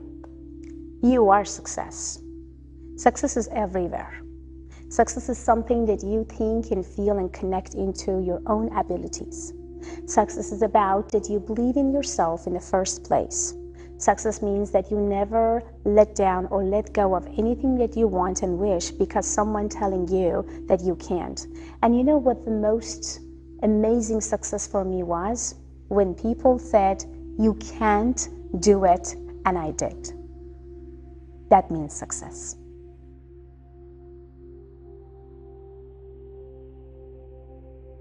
I am actually gave me the very nice, beautiful hicks of you are who you are. It's just remind me about who I am. And power is also tell me that get in touch and get connect with your abilities, the power and the gift that you have inside, and try to touch it. And every time when I says I am, I remind myself exactly who I am.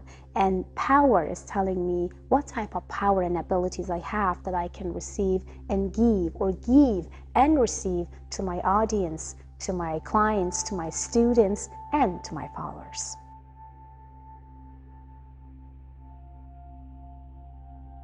You, my students, my audience, my followers, and those that I don't even know, but I'm talking to them daily, maybe 10 times a day. Sometimes I may not know exactly who they are, but when they're calling me, when they meet me, when they cry, and when they feel that I know them for so long, that is exactly the inspiration. And every time when someone calling and says, well, Fiona, things happened. Well, Fiona, because of you, my life getting better. Well, Fiona, thank you so much. You saved my marriage. Well, Fiona, thank you so much. You healed my husband.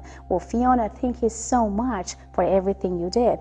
That is exactly the inspiration for me to go and do everything that goes from my power, little by little, to make you guys happiest.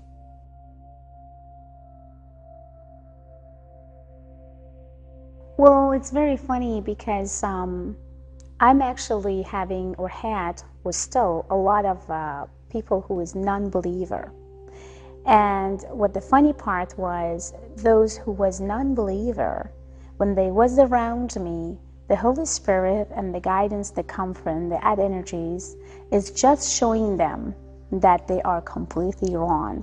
Things happened that I was with them, messages come from others, so they kind of like being shocked one after each other that, wow, we didn't even believe, we didn't even thought, we couldn't even, So I understand that there is a lot of people that is non-believer, but you know what? This is exactly what I'm telling to people. If you are believing that you are living, that you have blood in your body, that you can move your body from here to the left and go to the right, means that you can feel and sense. And when you get connected to the sense of the energies that you have inside, then you can feel more and more. As you know that animals can feel and sense before any bad things is going to happen, because they have a very strong sense. It depends. If you are a person that trying to, make your sense or see your sensualities in your emotion, your vision, imagination, your subconscious mind, get close to that power, then you can see, feel, and connect to the spirit. If you don't, if you disable those visions, if you disable those beliefs, if you disable that there is nothing as a miracle, everything is all about this, everything is all about that, everything is all about black, and everything is all about white, there is not in the middle, what I have to say is completely wrong. Because I could feel and I could see exactly where we stand when it comes to our vision, emotion, feelings, and subconscious mind. If you get close to all of them, you can have and active your psychic abilities and mediumship. If not, it will be gone. So those who don't believe, they may never gonna active or activate the third eyes, the emotion and the vision in their life.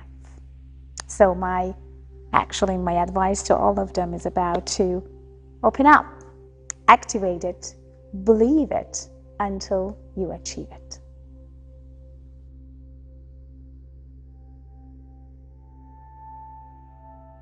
colors hypno my mind and hypno my vision to what I want to receive as a messages. Sometimes when I have a difficult cases, or I am in a difficult place with client, which I'm trying to help and make them to heal, I am using those colors as a significant fingerprint for myself to receive messages and to give them the messages. That's why I go to my studio and just like closing and shut the door for maybe half an hour to 3 or 4 hours. I'm using all the colors around, I'm playing with them, and I creating whatever I am waiting or they are waiting to get an answer from me. So yes, when I'm painting, I am not here. If someone screaming at me, talking to me, like my son, many times they come and says, well, Mom, can you do this and that? Well, I couldn't even hear them. So, well, my husband says, well, your phone is ringing, so can you answer? I couldn't even hear that because I'm not here. When I'm paint, I'm not here. I'm somewhere else. And sometimes the way that I'm choosing colors, the shape, the idea is not something that I'm choosing before I go in. So every single of those that I paint here in my house, it has some significant fingerprint of something that has to do with some of my clients, my achievement, or was very touchy. That's why I feel painting for me or to me was always like, just do it. It's time. Do you want to receive that messages or do you want to heal that specific person? Please just do it.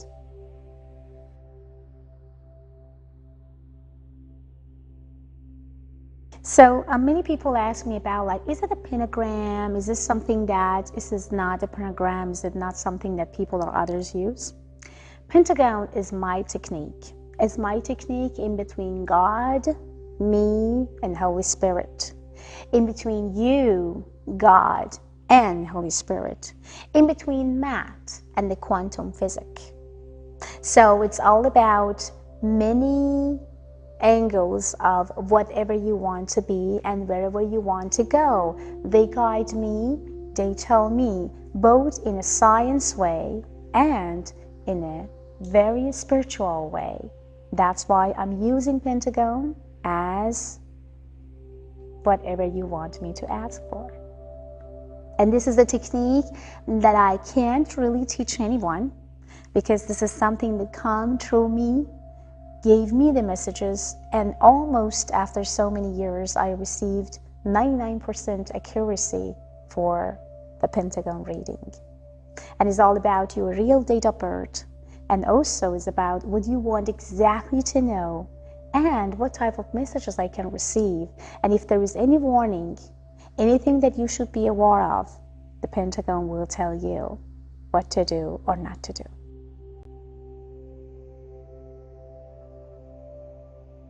I'm working with all law enforcement, lawyers, police officers.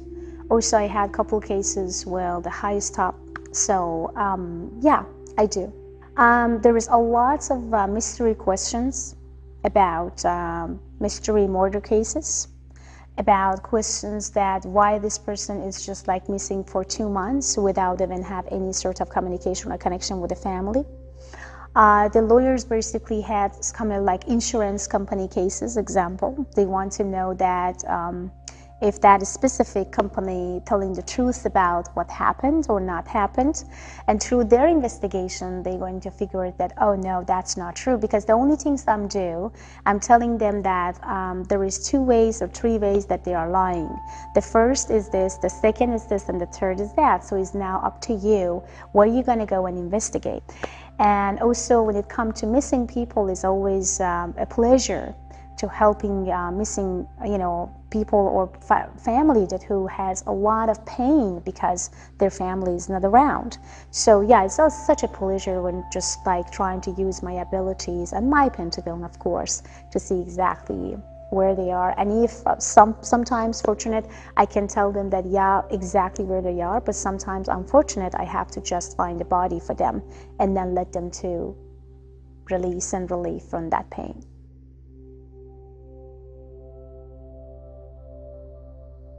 to me is all about messages, and is all about spirit messages.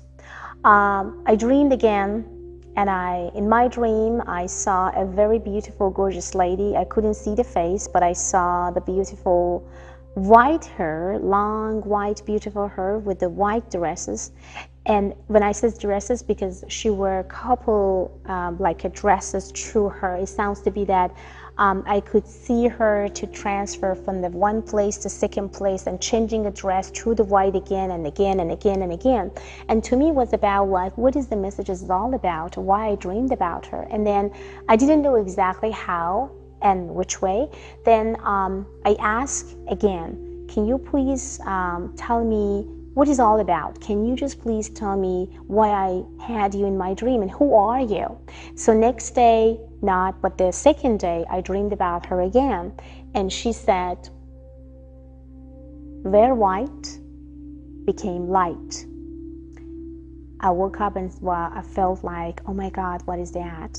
And again, I back to sleep. And she come back again and says, where white became light. And it was exactly when I started to heal cancer patients. That was exactly when I started to heal animals.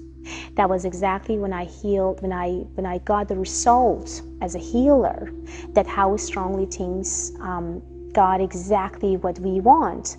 So, and that was a message to me. If you want to heal people, then wear white. And I felt that, okay, maybe it's just a matter of timing when I'm touching them. But then when I ask, I receive the messages and says, no, until you die. You wear white until you die, because it sounds to me that something activated in my mind and my body to be a healer, to heal disease that doctor says there is no way to heal. That's why I'm wearing white until I die.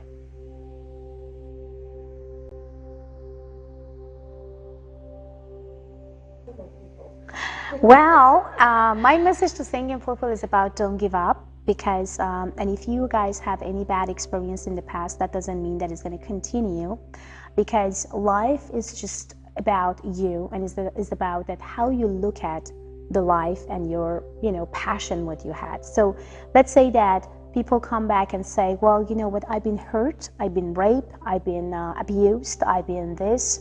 My advice to all of them is about stop to say, I've been is a past. I don't want you to live in the past, because past is past. It's just going to give you more blame and anxieties. And then what you want to do from now on, do you know exactly what you want from the new guy? Because many of those clients that I have, they may say, well, I don't know, I just want a real man. And who is the real man for you? A real man is about to be a very wealthy man but kind of stupid, or a man that has everything. People says, oh, I want to have everything together. What I say is, well, lady, everything means everything to you, but you have to be specifically and significantly know exactly what you want from that guy. So for those who are single today and kind of give up because they don't know exactly what to do and where to go, because there is no man, well, of course there is. And of course you can make it. And of course you can find your twin flame, your soulmate, the man that you are going to be connected for whole life. But it's all about give and receive. For a woman who wants to just receive and be as a receiver, they are not going to go anywhere. Even the man that comes from the Holy Spirit and trying to be a perfect model is not going to make you happy. So you have to first be happy on your own skin before you date anyone. And if you are not happy in your own skin, then please don't date anyone, because you destroy your life and destroy that person's life as well. Be happy in your own skin and then start dating and feel and receive the moment that you want. So the art, exactly as I said, the art of receiving is giving.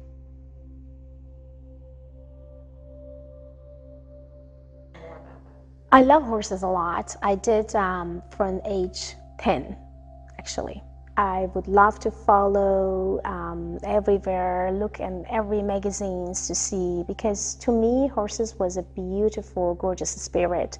And I felt like the way that they are, their muscles, their beautiful eyes, they hypnote me, like, you know, like hypnotizing you when you're talking to them. And when I was there for the first time, when I was like touching my first actually horse to see exactly like how it's going to be the feelings, it was just like, I think I was 13. And kind of I was scared at the beginning because I was a little girl and that the horse was completely like tall, muscle, and it's like, but the only way that I could connect to that horse and feel completely in love with it was his eyes.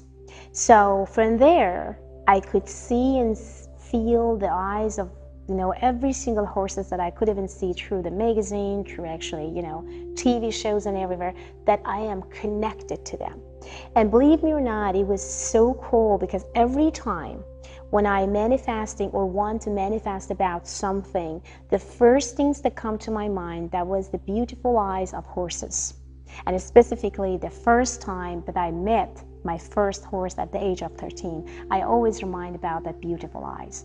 Every single of horses has a significant eyes, which telling you about who you are and what to do to get better.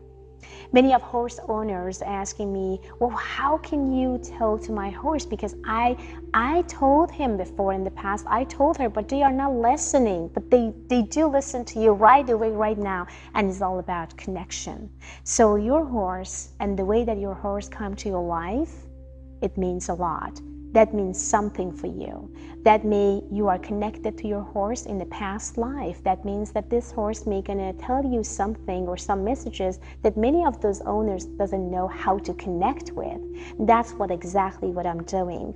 Many of those horses wants to be famous. They are jumper. They want to win. Their owners would love to win, have a desire to win. Well, but they want to make sure that the horse exactly understood the fact that what exactly his or her desires is. And that is my role, to go hypnotizing horses and telling him and her exactly what to do and not to do to make her happiest or feel healthiest or wealthiest, whatever she or he wants. So that is exactly what I did. At the same time, I heal horses a lot. Horses with the pain, emotional pain, physical pain, and any pains that maybe a doctor couldn't really do anything with them. I could, and I did, and I succeed, and I'm happy for that. That's why I'm very connected to horses. I am strongly connected to their energies, and I can do everything that goes from my power to make them, both horse and horse owners, happiest together and having and fulfill their desires.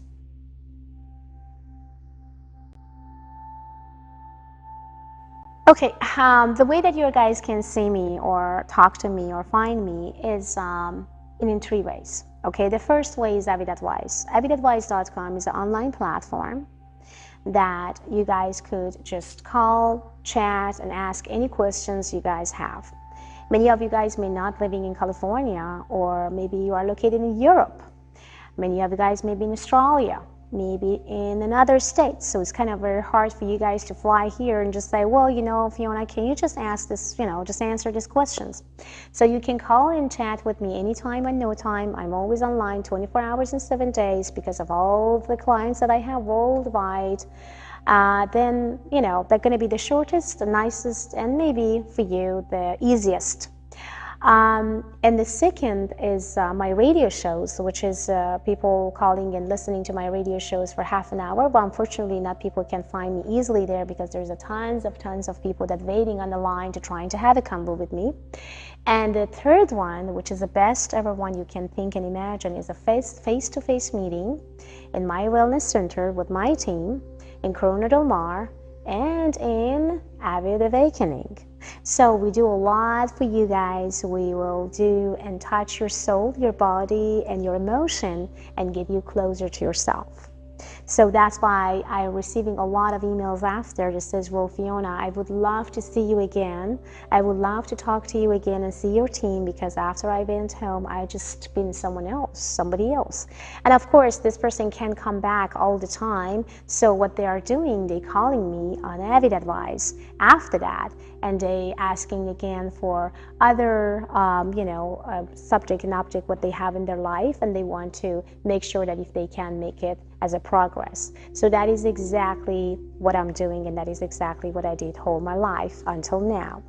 But of course, Avid Awakening is much better because you are guys going to meet me. We both can exchange energies. We are going to hike, and we are going to see exactly what type of need you have and what we could do to make you happiest, healthiest, wealthiest, and get connected to your own soul.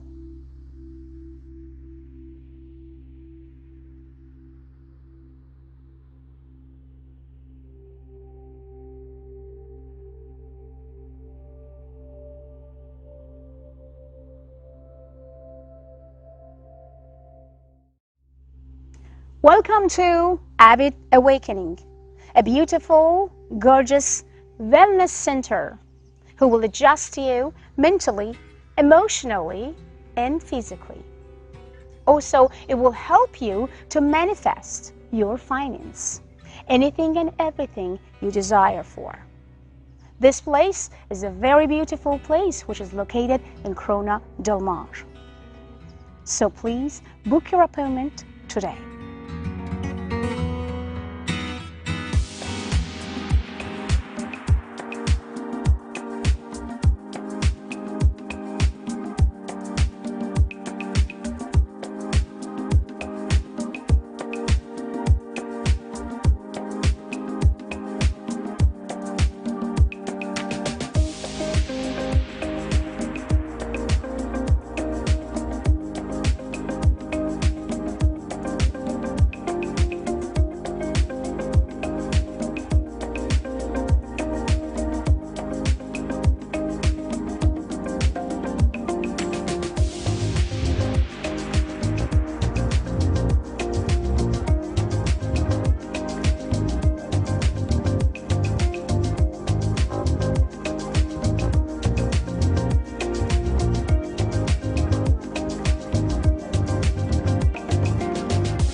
To A1R Psychic Radio, Earth's #1 psychic radio network and watching Moonstruck TV, enlightening television.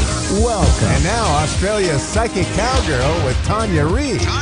Live from AustraliaPsychicCowgirl.com. Connect direct. In North America, dial 888-454-2751. In London, 20-3519-2158. In Sydney, dial 02-8488-3147. Or online, contact us through our Facebook page, facebook.com/Psychic Radio. Or one of our websites, AskOneRadio.com or Moonstruck.tv. This is Australia's Psychic Cowgirl on A1R, the Ask One Radio Network. Hello, Tanya Rees here, Australia's Psychic Cowgirl, coming at you from Sunday Creek. I feel like I've been saying that now for a while. It's kind of programmed into my brain. So, yeah, quite funny. I did a show earlier on today, and I'm like, oh, I've got my radio's voice on. Even my show co-host was like, you sound like you're on the radio. And I'm like, yeah, I constantly think I'm on the radio. So, hey, welcome everybody. I hope you're having a great day or evening wherever you are in the world. Thank you for connecting and calling in to get readings from many of us here on our shows on A1R. And we really appreciate you. So I just wanted to give you a shout out and say, you know, you guys really rock and we appreciate your support. So thank you. Sharing the shows is awesome. The feedback that you give us is really awesome too. And, you know, sometimes we forget to mention that, but I really wanted to reiterate today or tonight, wherever you are in the world, to say thank you so much for tuning in and listening to us. It really does mean the world to us, and we love your input. So this, you know, our shows are about you guys as much as they are about us. So without your input and feedback, you know, we wouldn't be able to do what we do. So thank you. And yeah, I think sometimes, you know, it's just nice to be able to share that. So I hope everyone's all right. We're going into some massive eclipses this weekend and retrograde. There's so much energetically happening at the moment. So all I can say is keep your cool and, you know, try and stay grounded. Remember to do your meditation, to get outside in nature, to do whatever it is that really lights you up, especially at a time when sometimes we're just feeling a bit out of sorts. I know in our conversation earlier this morning, we were talking about reviewing the past. So for many of us, we're being called on to look at what no longer serves us. Take the time to do that, because it really is important to let go of the old to then bring in the new. So we're starting to come out of this, or be on the other side at least, getting back to some kind of normal.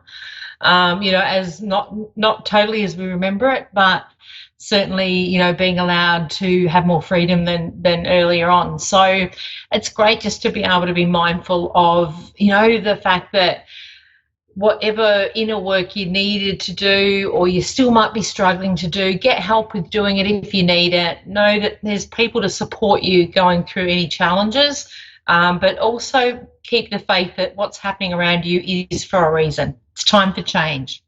Okay, thanks for listening. I'm going on to my first caller, Deneen in Raleigh, North Carolina. Deneen, how are you? Good, I'm good. Thank you. That's my pleasure. Thanks for calling in. Great to connect with you. I love my USA audience. You rock. So it's cool. Now, let me see. For you, can I ask his mum in spirit? Because I've got a lady stepping up straight away for you. I'm like, oh, who is connecting to you? My mom. Yeah. Okay. So it's like she's bang in there. And I do feel like, and quite often, you know, when you come on for a reading, you probably have communicated with her, but it's very much for her, it's like, I'm here, and, you know, you'd planned this, so it's like confirmation that there was some kind of confirmation that she was going to come through to you. And I do want to say she's also showing me there's some celebration around that she wants to acknowledge at the moment. So is it someone's birthday like soon that's in the immediate family? My grandson, well, mine's coming up Yep. We had a couple of birthdays. Okay. My daughter just had a birthday on June 8th. Mine's cool. coming up on July the 11th, and I have a grandson. His birthday is July 25th. Ah, perfect. Because she's like, it's very relevant. She's saying, the birthday was very relevant. I do want to say that you do pick up when she is around. So I feel like you're quite psychic yourself in that you do see the signs, and there's many times that she comes to you. And I do want to say, I want to go to what she's showing me, something around going to a gift shop or some place, and I do feel the way that she's showing me it was somewhere you went with her or you had a conversation with her about, and she's just acknowledging that she's with you when you go there. So it's like it's important that I share that with you. Okay. Okay, because it's like she's like to, just give you that evidence that she's around, and it's like she likes to hang out with you. So I know she did in life as well, but it's almost like she's enjoying it from the spirit world that she still gets to connect with you, and that's the feeling she gives me, is like you still connect with her. Yeah. Yeah. And it's like, and she also wants me to tell you everyone is okay up there. So I feel like there's a few family members with her, and it's like she's looking after everyone. And I feel like that's what she did in life, and she's doing it up there as well. Okay.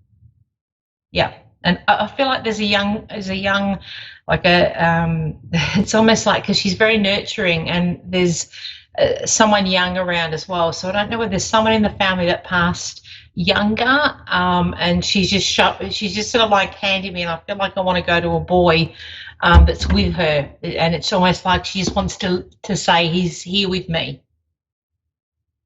I remember I had a cousin who I was real close with. He died when he was 9. He had drowned. Okay, yep. So it's like she's saying he's up there with her. So, and does that resonate with Mum, that she's the one that looks after everyone, the mother? My mother, how can I say, she was wonderful. We had made plans, I took care of my kids, and I took care of my mom a good 3 years before she passed away in 2016. Right. And, yeah. And she.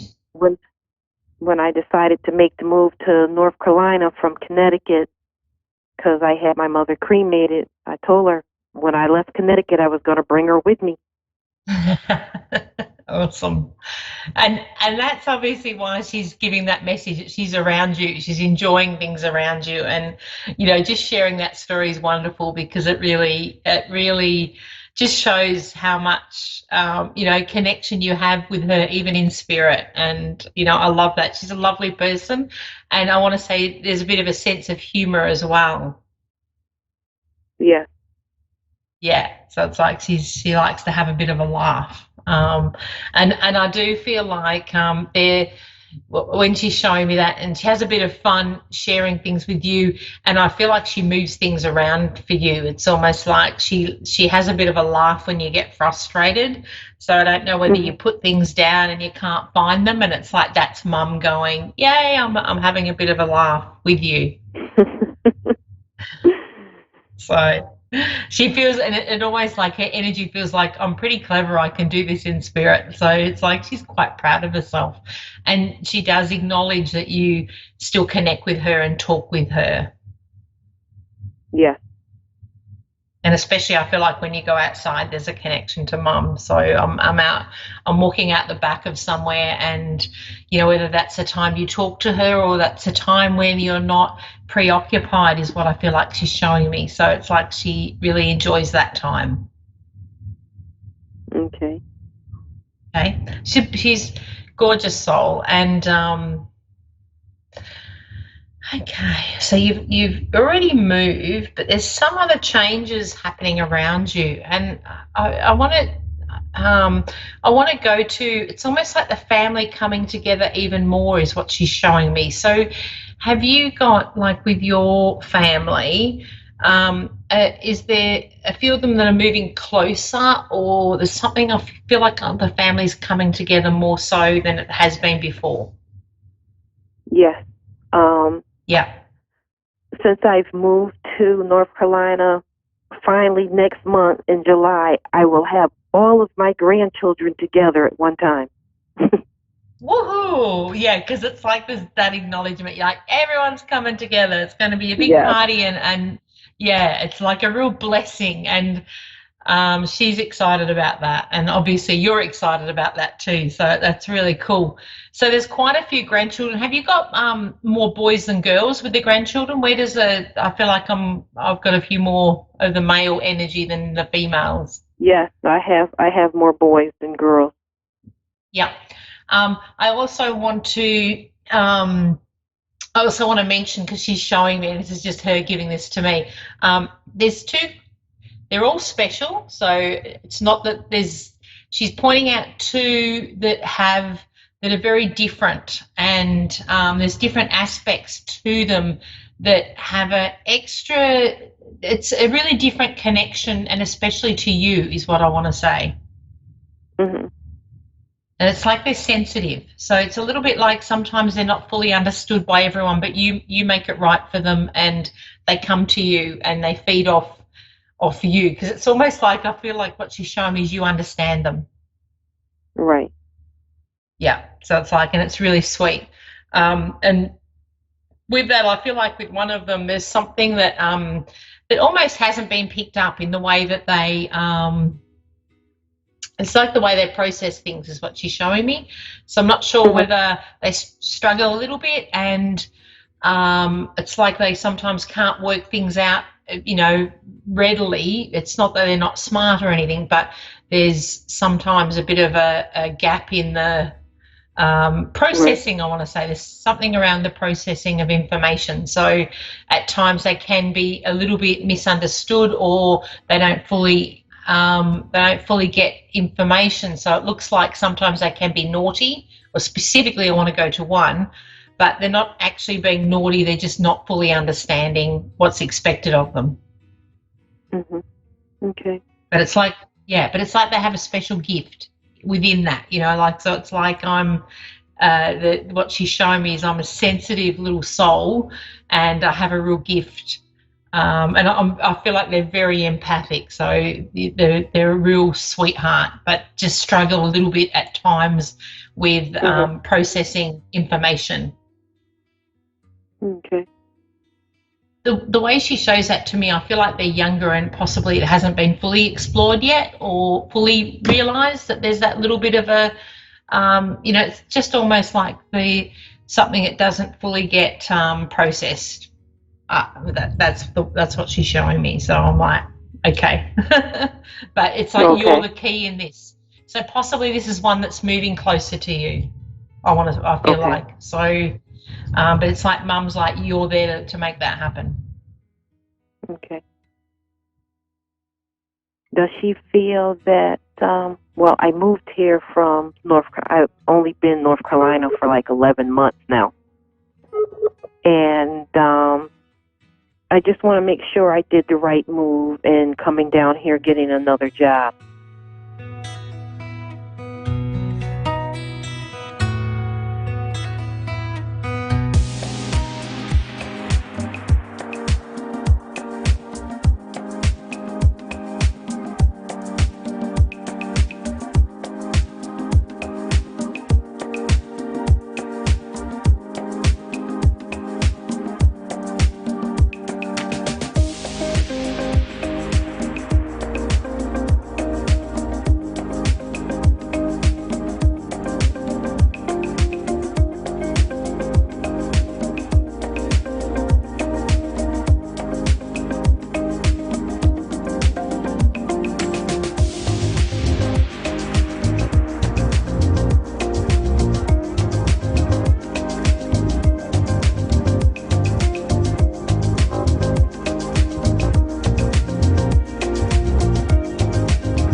Listening to A1R Psychic Radio, Earth Earth's #1 psychic radio network, and watching Moonstruck TV, enlightening television. Welcome. Time for Sacred Sessions with Jenna Harmon. Jenna Harmon. Live from JennaRoseHarmon.Wixsite.com/Jenna Harmon Psychic Me. Connect direct. In North America, dial 888-454-2751. In London, 20-3519-2158. In Sydney, dial 02-8488-3147. Or online, contact us through our Facebook page, facebook.com/psychic radio. Or one of our websites, AskOneRadio.com or Moonstruck.tv. This is Sacred Sessions on A1R, the Ask One Radio Network. Hello and welcome once again to Sacred Sessions with Jenna Harmon, Psychic Medium. I'm Jenna Harmon and I'm coming to you live this morning on Wednesday morning from Sydney, Australia. Please forgive my voice. It is our winter time here, so we are starting to get our little colds and sniffles, but we're not going to keep that. We're not going to let that keep us down, are we? I hope you're feeling good today. Hello for everybody that's just had a busy day on a Tuesday in America. You're wrapping up your day. I hope you've had a great day. I'm hoping to start a fantastic day myself here. I hope that you're really well. I actually took the liberty today of picking a card to set the tone for the day, and it's actually the disturbance card. Now, the disturbance card may sound a little bit, negative, but it's actually not, because with every new beginning, we need the endings. We just do. So if you look at it that way, we just really need to get rid of what's not serving us anymore.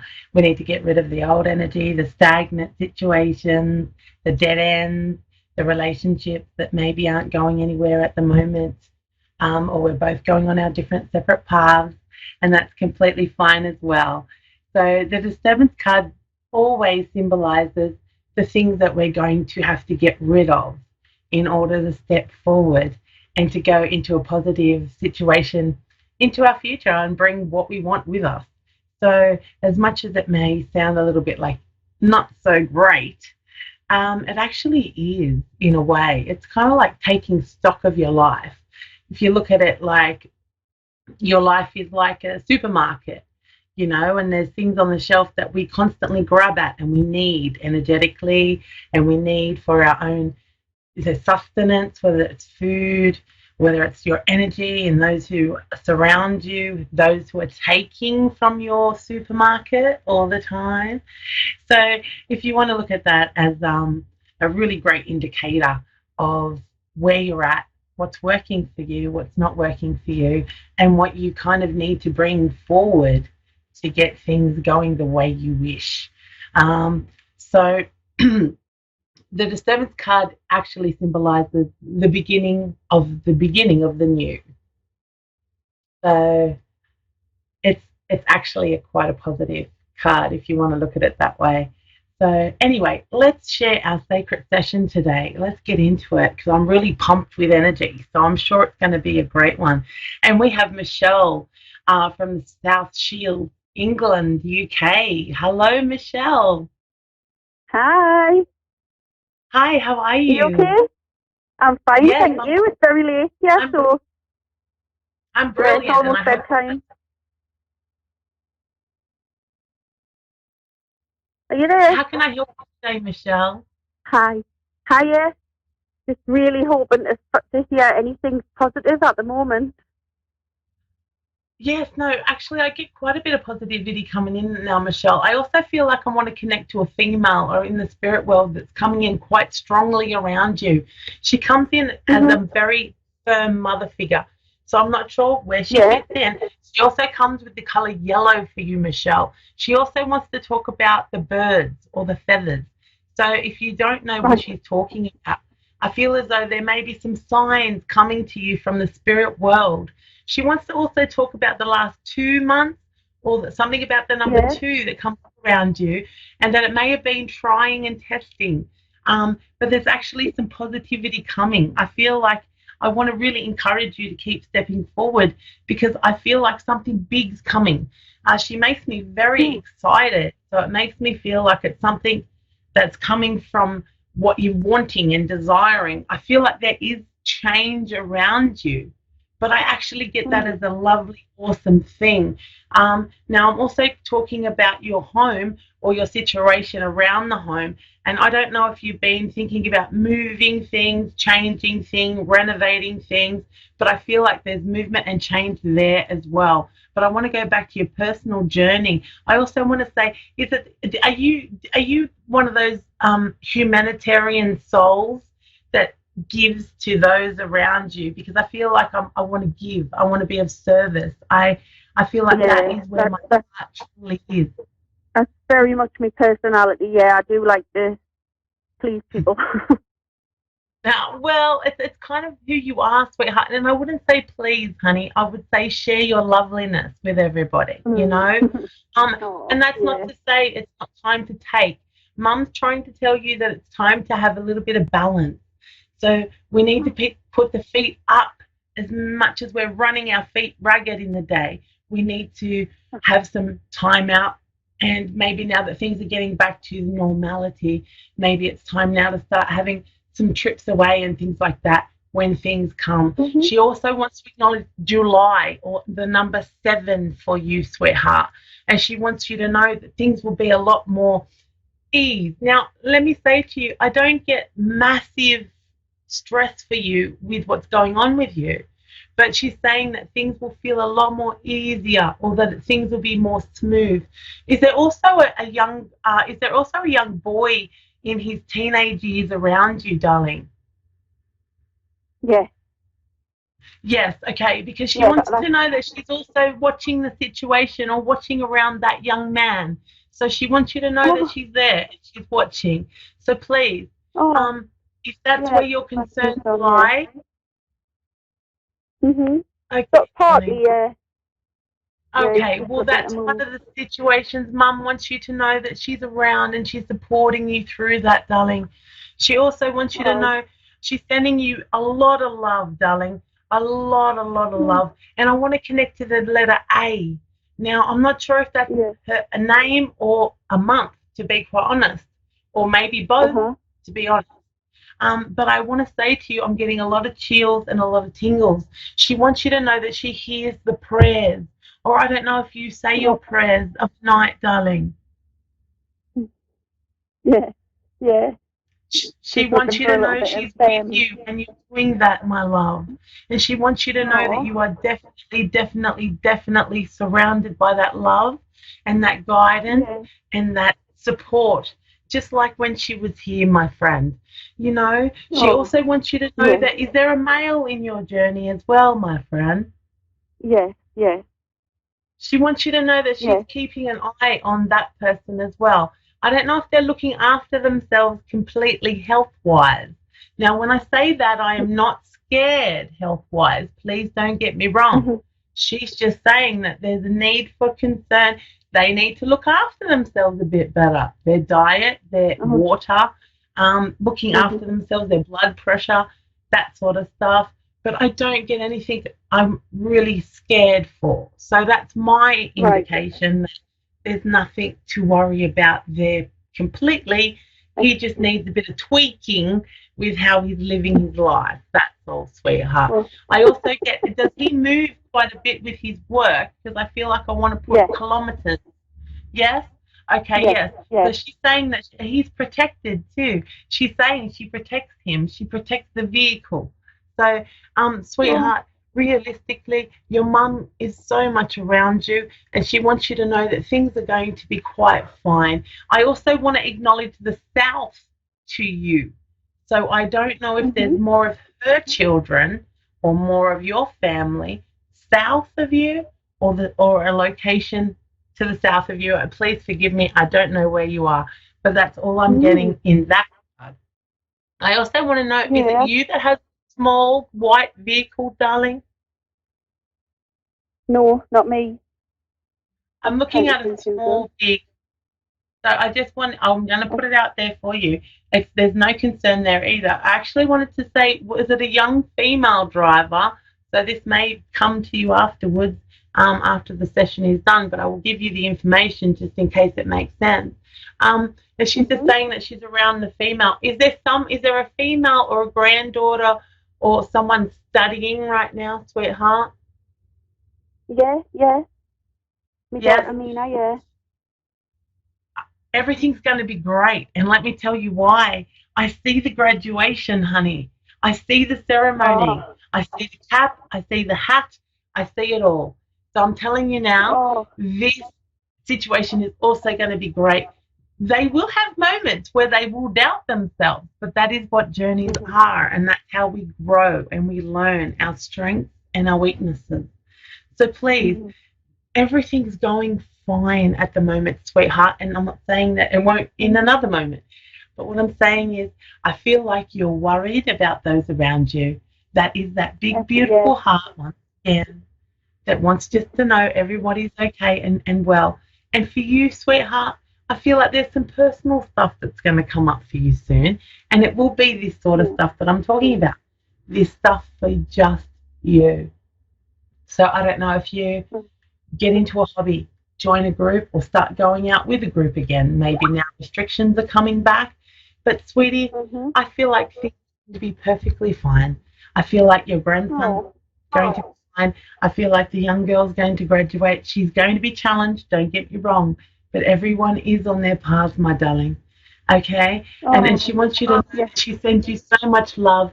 I don't know if you held hands, you kissed her hand, or something about her hand, but she wants to acknowledge the hands, or the hands like this.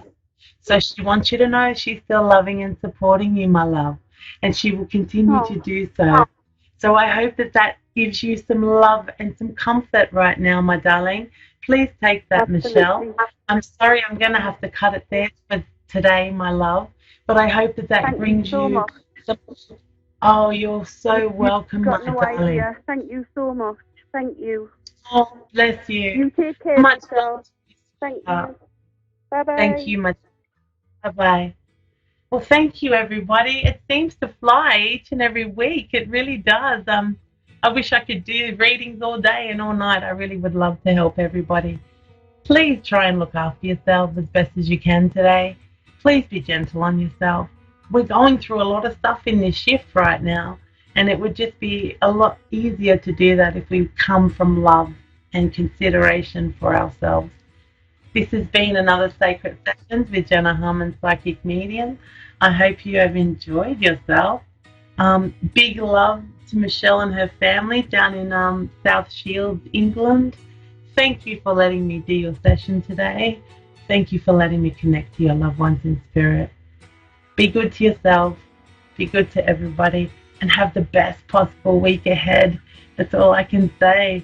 Take all the love that Spirit does surround you in the universe, and know you're always loved and protected.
listening to A1R Psychic Radio, Earth's #1 psychic radio network, and watching Moonstruck TV, enlightening television.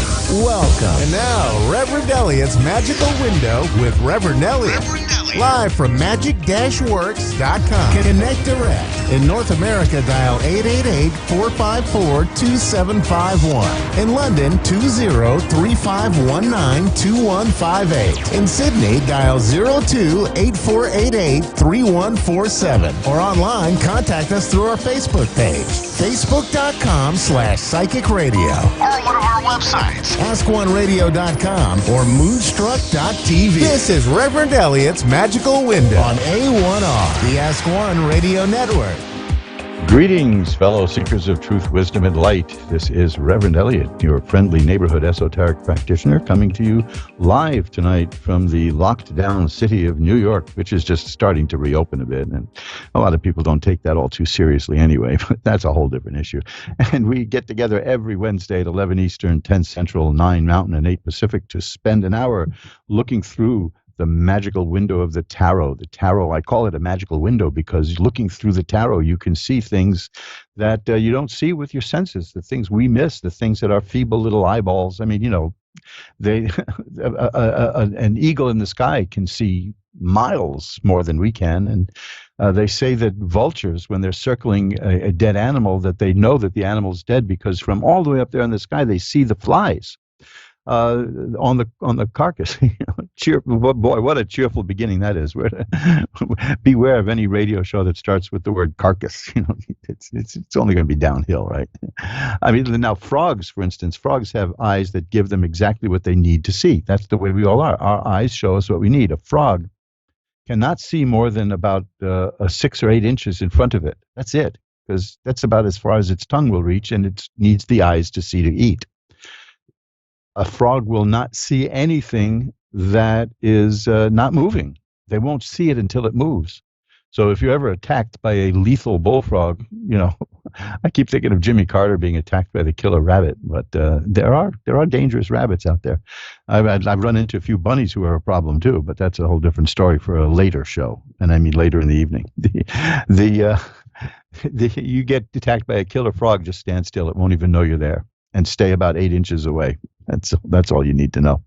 There's a wonderful book. I read that thing about frogs in a wonderful book about the mystical and the occult. It's called The Wayward Gate, and I believe the author's name was Philip Slater.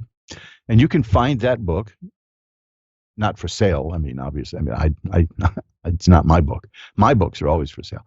You could probably get a used copy of The Wayward Gate. It may be still in print for all I know, but I have a list. If you're really interested in this kind of stuff, and I hope you are, because esoteric work is of vital importance, really. It's something that made us human. Magic, ritual, things like that was the beginning of humanity. There are 2 things that started humanity, and one of them helped us, and the other thing, I think, hurt us. And I'll only go into this slightly. The thing that helped us was magic ritual, because it showed us that there are spirits in the world. There are spirits in the trees. There are spirits in the water.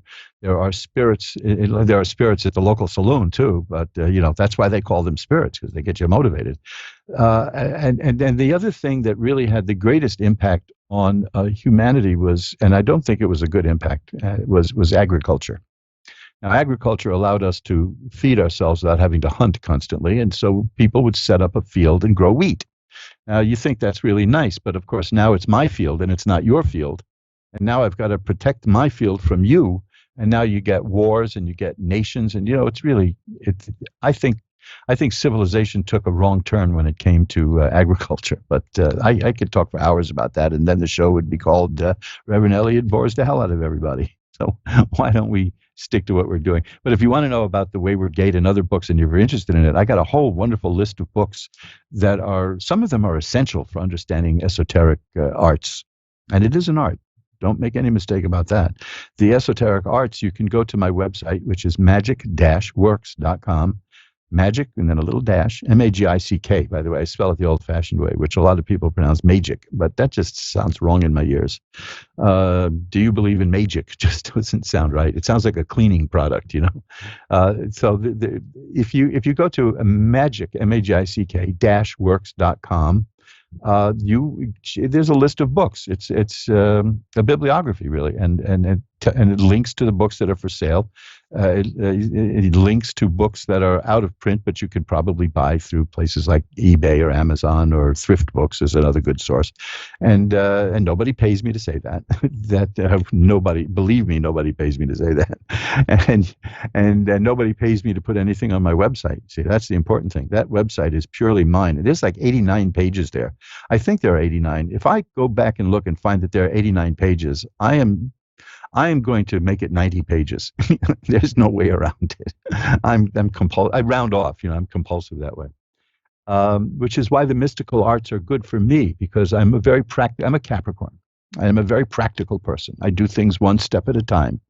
The only time I was thinking about that, I was telling my wife the other day, the only time I multitask is when I cook.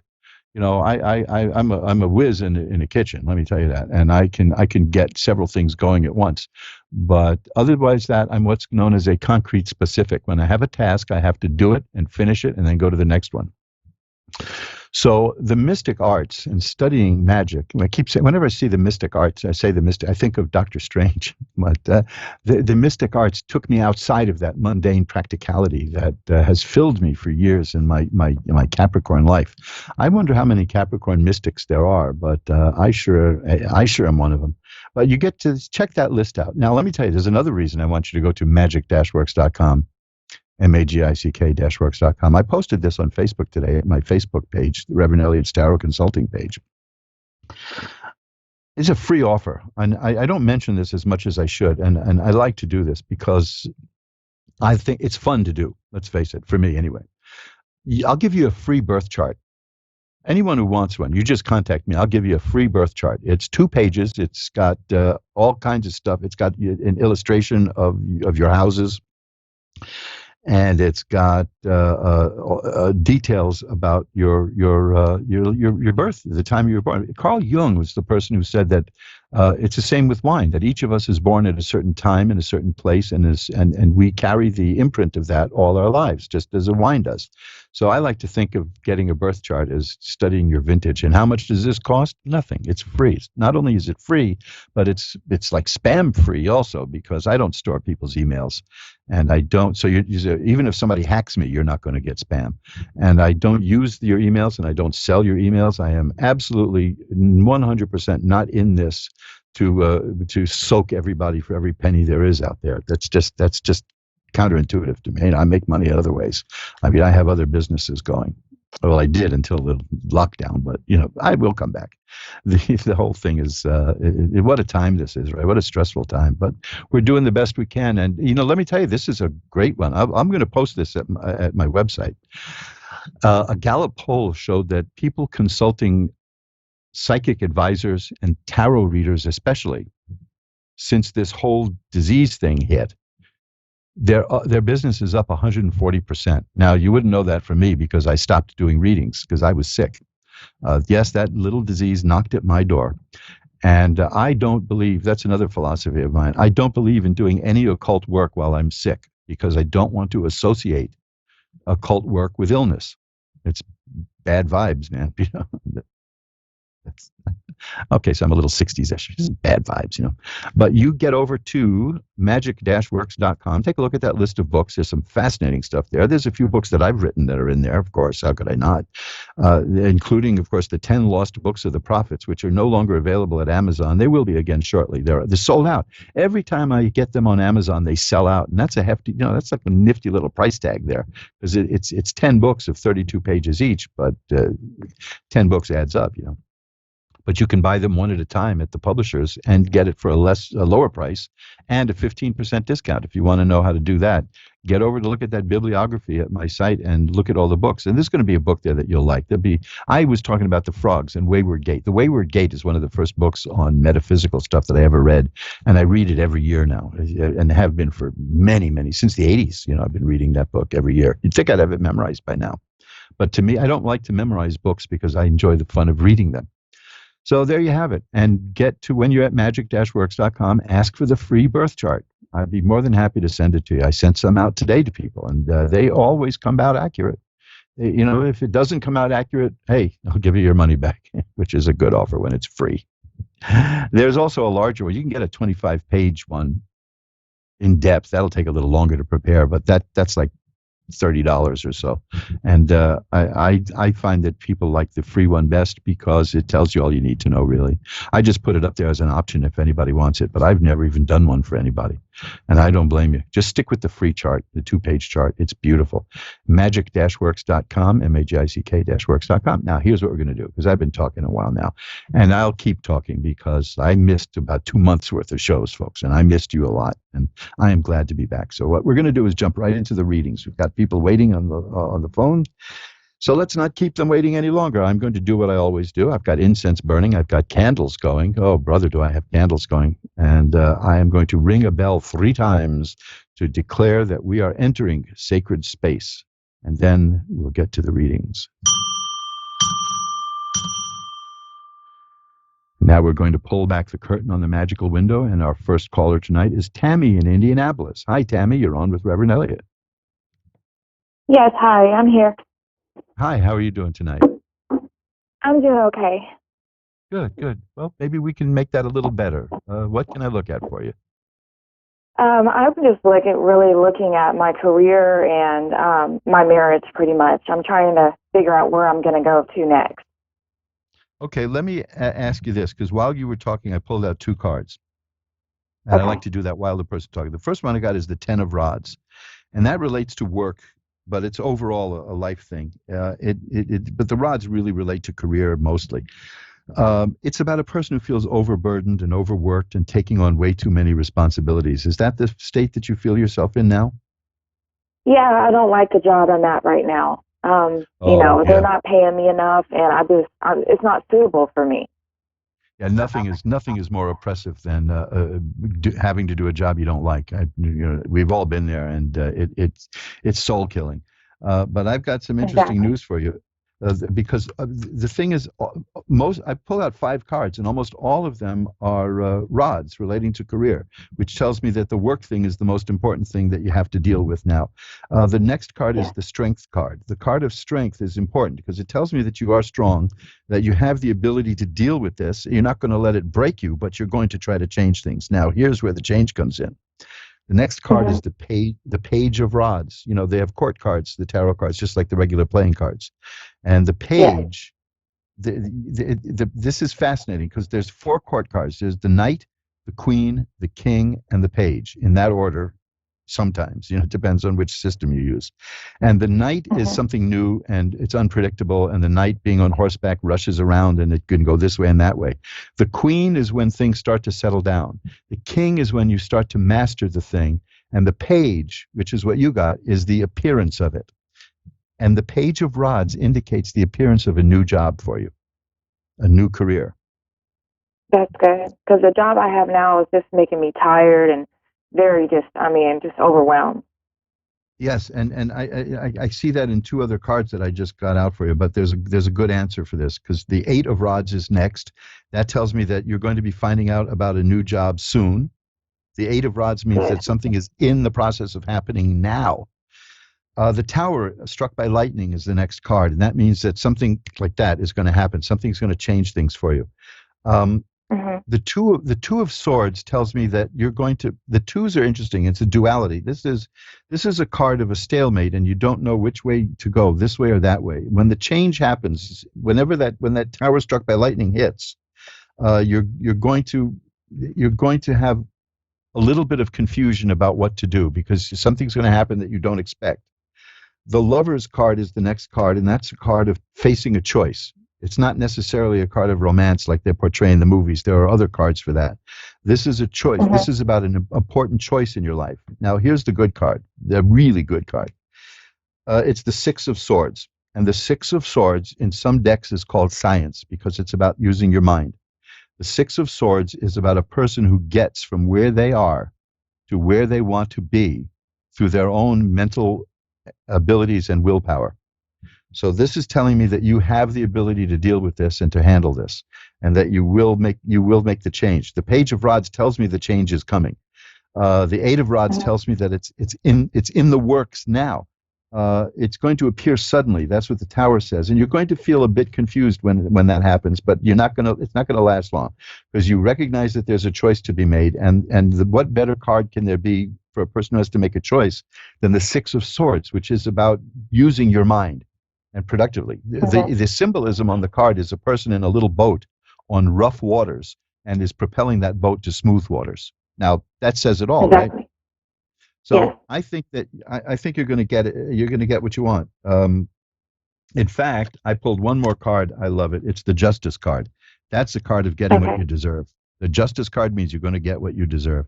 So you got to be strong, though. That's what the cards are telling me, is that this is going to require strength on your part and work on your part, but you're going to get it. And let me see. I'm going to shuffle this one last time and see if I can pull out a final outcome card, because all we're seeing now is that you are going to get what you're looking for, but I want to see what kind of condition that's going to leave you in. How's that? Okay. The Four of Rods. You see how rods proliferate here in your reading? The Four of Rods is about a happy home. It's a happy, harmonious home. I think that if you can deal with the work problem, you can deal with the other problems at home too.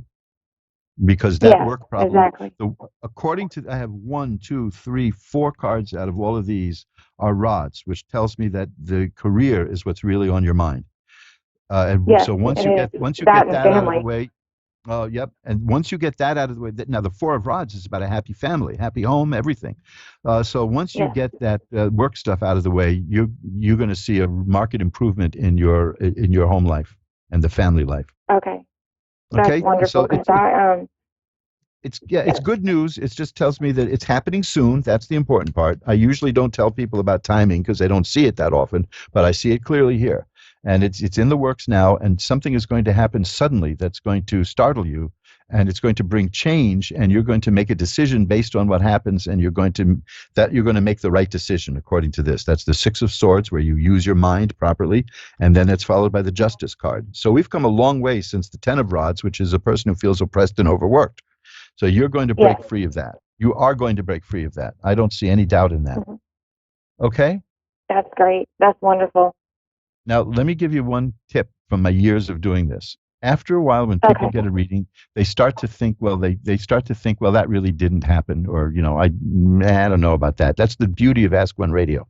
You can go to askoneradio.com and look at the archives and listen to this again if you feel any doubt about it. But I don't think you're going to need to, because these things are going to happen soon. Exactly. Okay, I feel it too.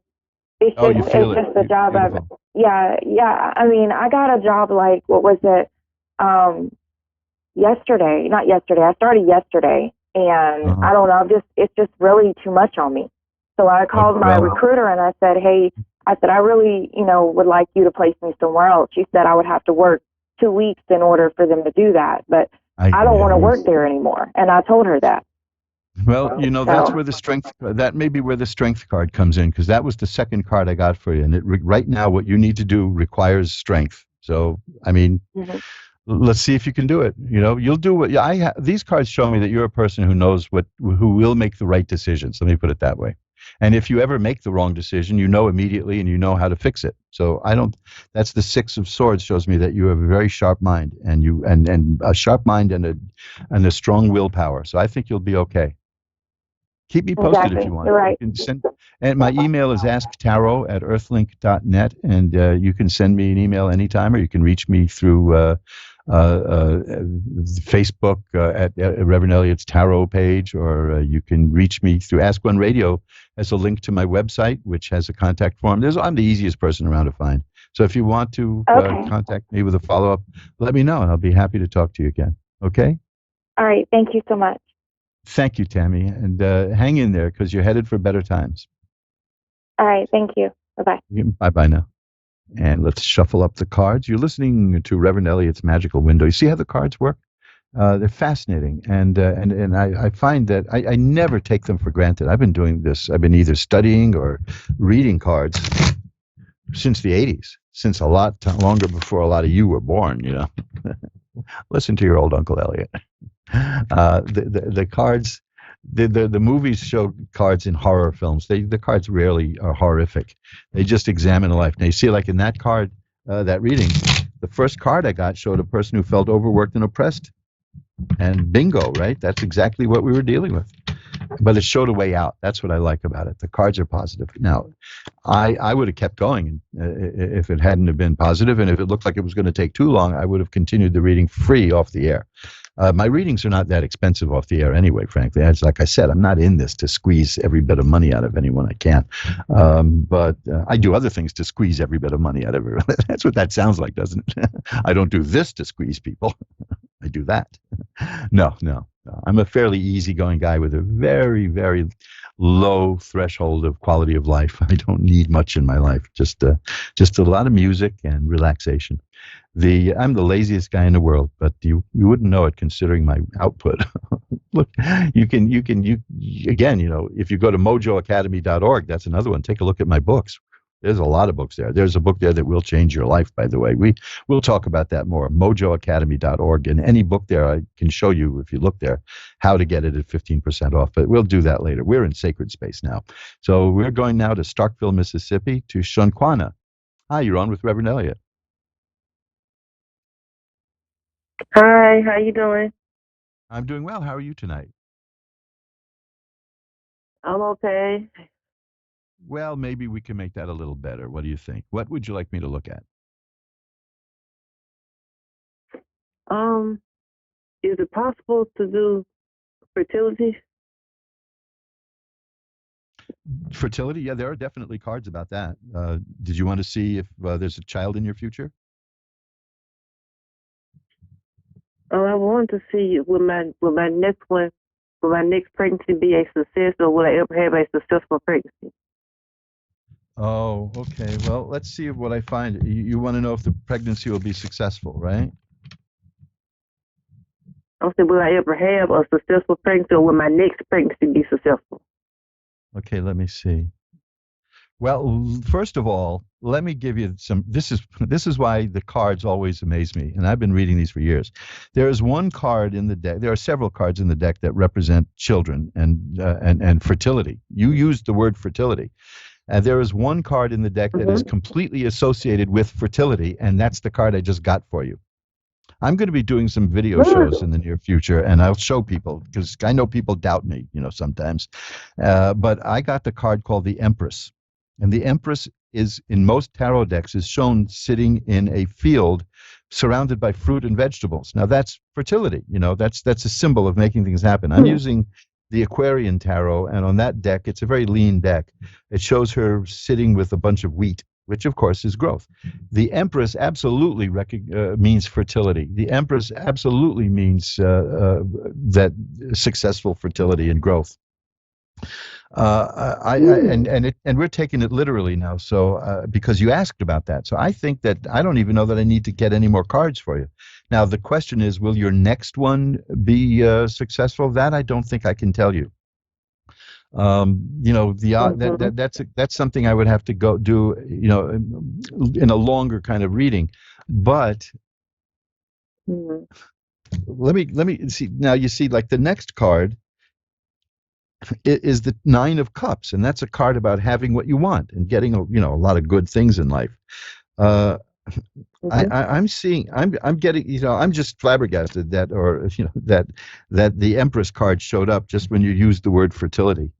And so that is definitely leaving me speechless. So my answer to you is yes. I mean, that last reading I did went a little longer than I wanted to, but it needed to go longer. And this one I don't think needs to go any longer than that.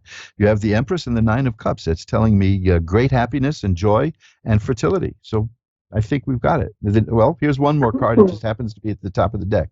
It's the Fool. Now, the Fool card is the one the gypsies say refers to the beloved of God. That means that you have divine protection.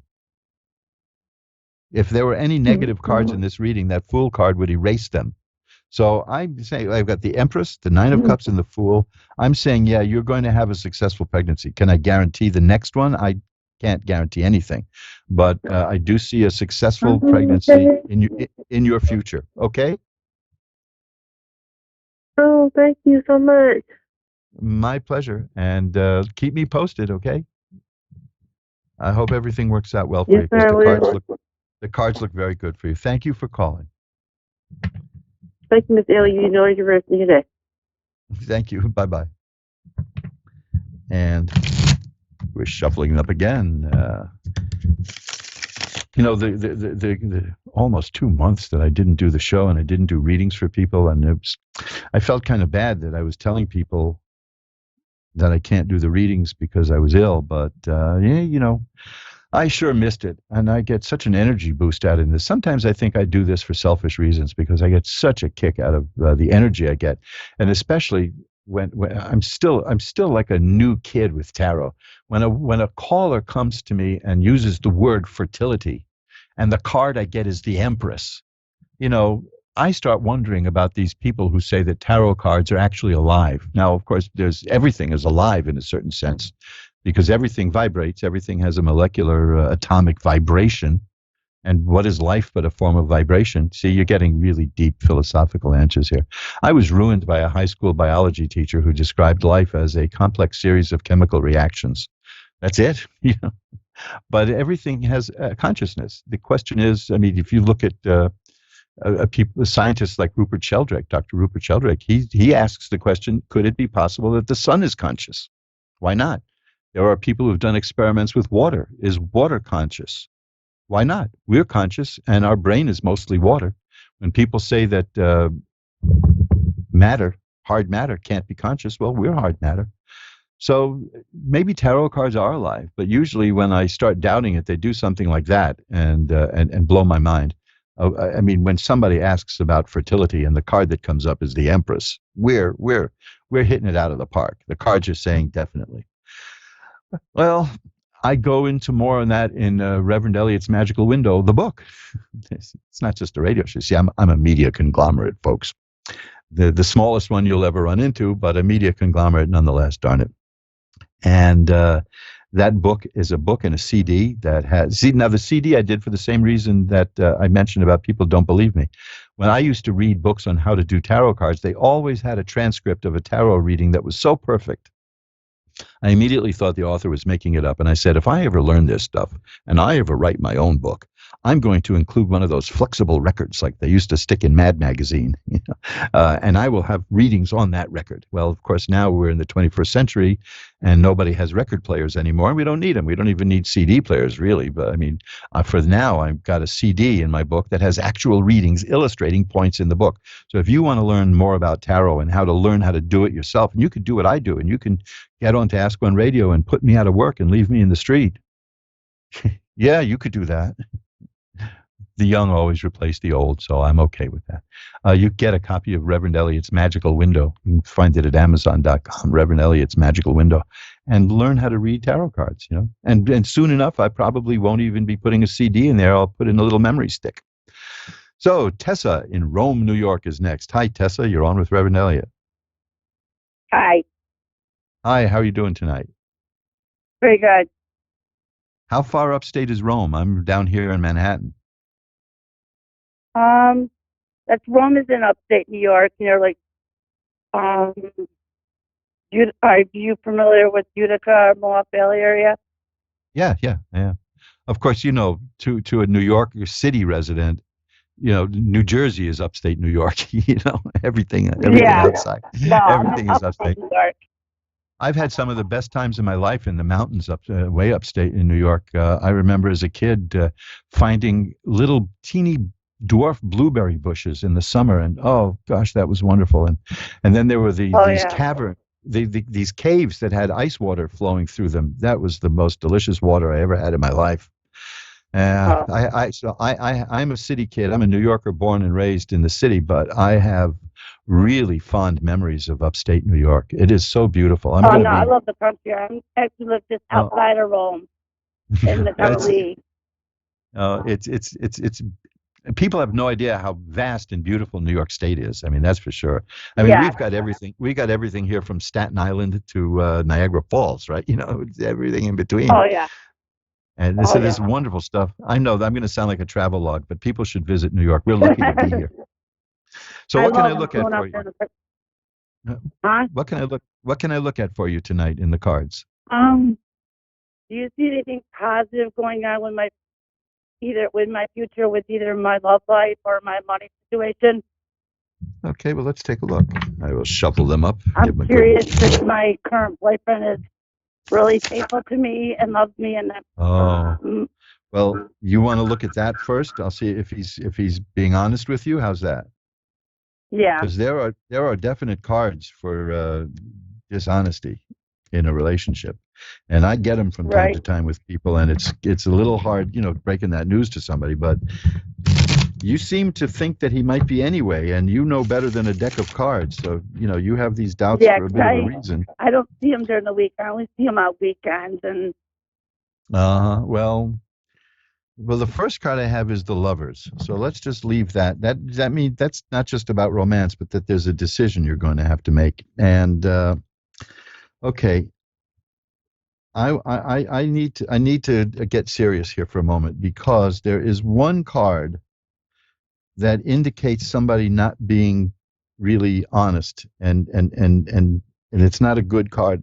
It's a Five of Swords. Fives in the tarot card. Five in the tarot is really nasty set of cards. Fives are not good. Mm-hmm.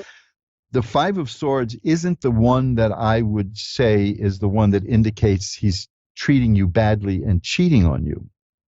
But the Five of Swords is about somebody, it's about something that isn't going to work out really well. The Five of Swords is about about defeat, about not getting what you want, about losing. And there's usually an implication that it's somebody who was not treating you fairly.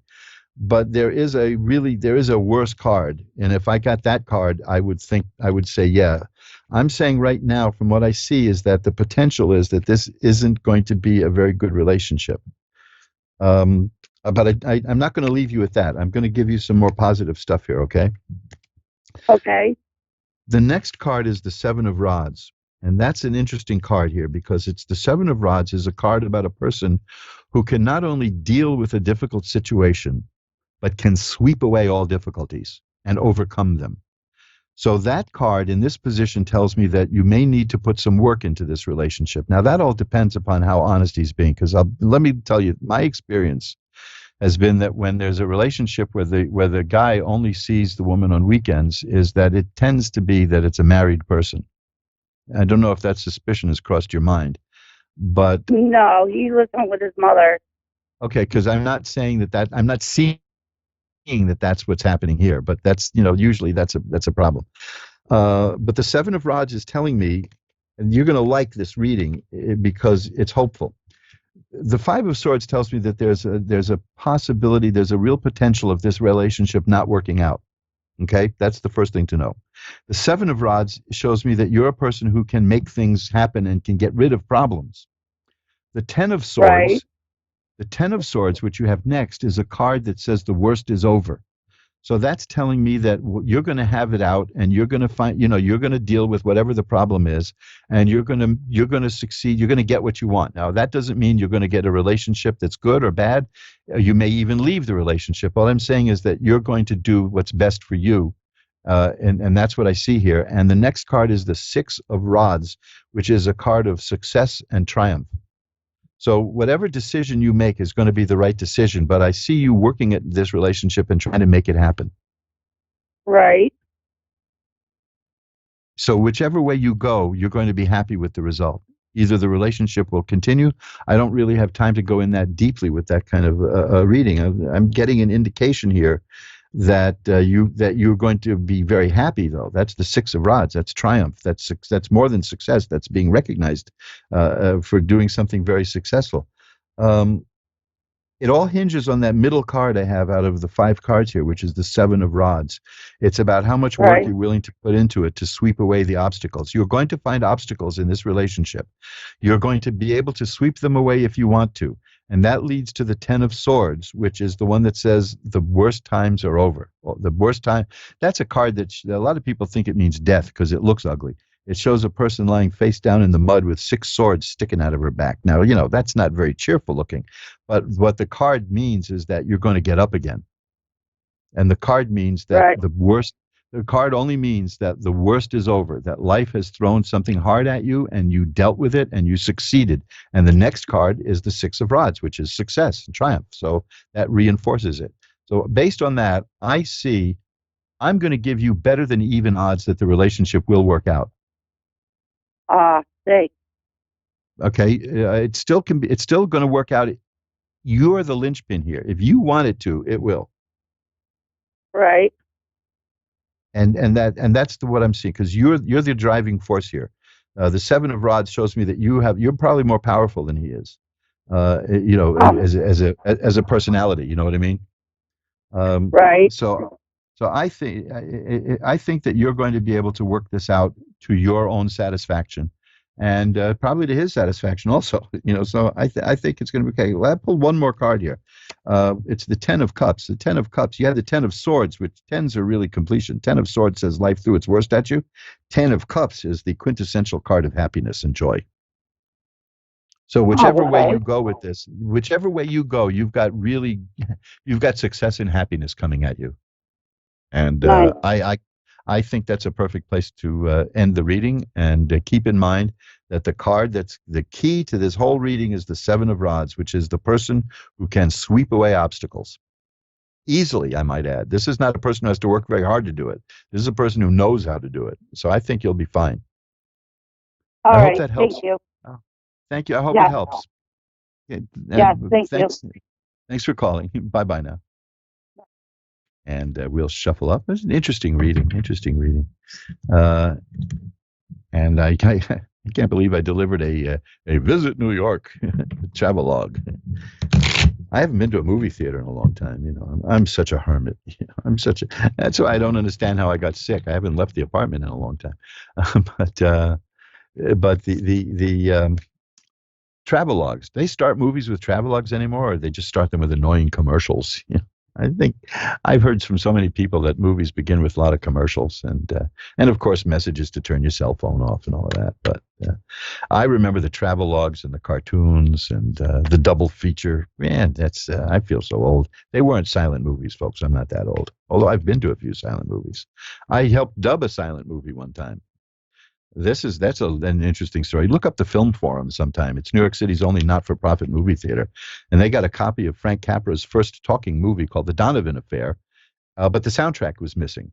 The film survived, but the voices, the music and sound didn't survive.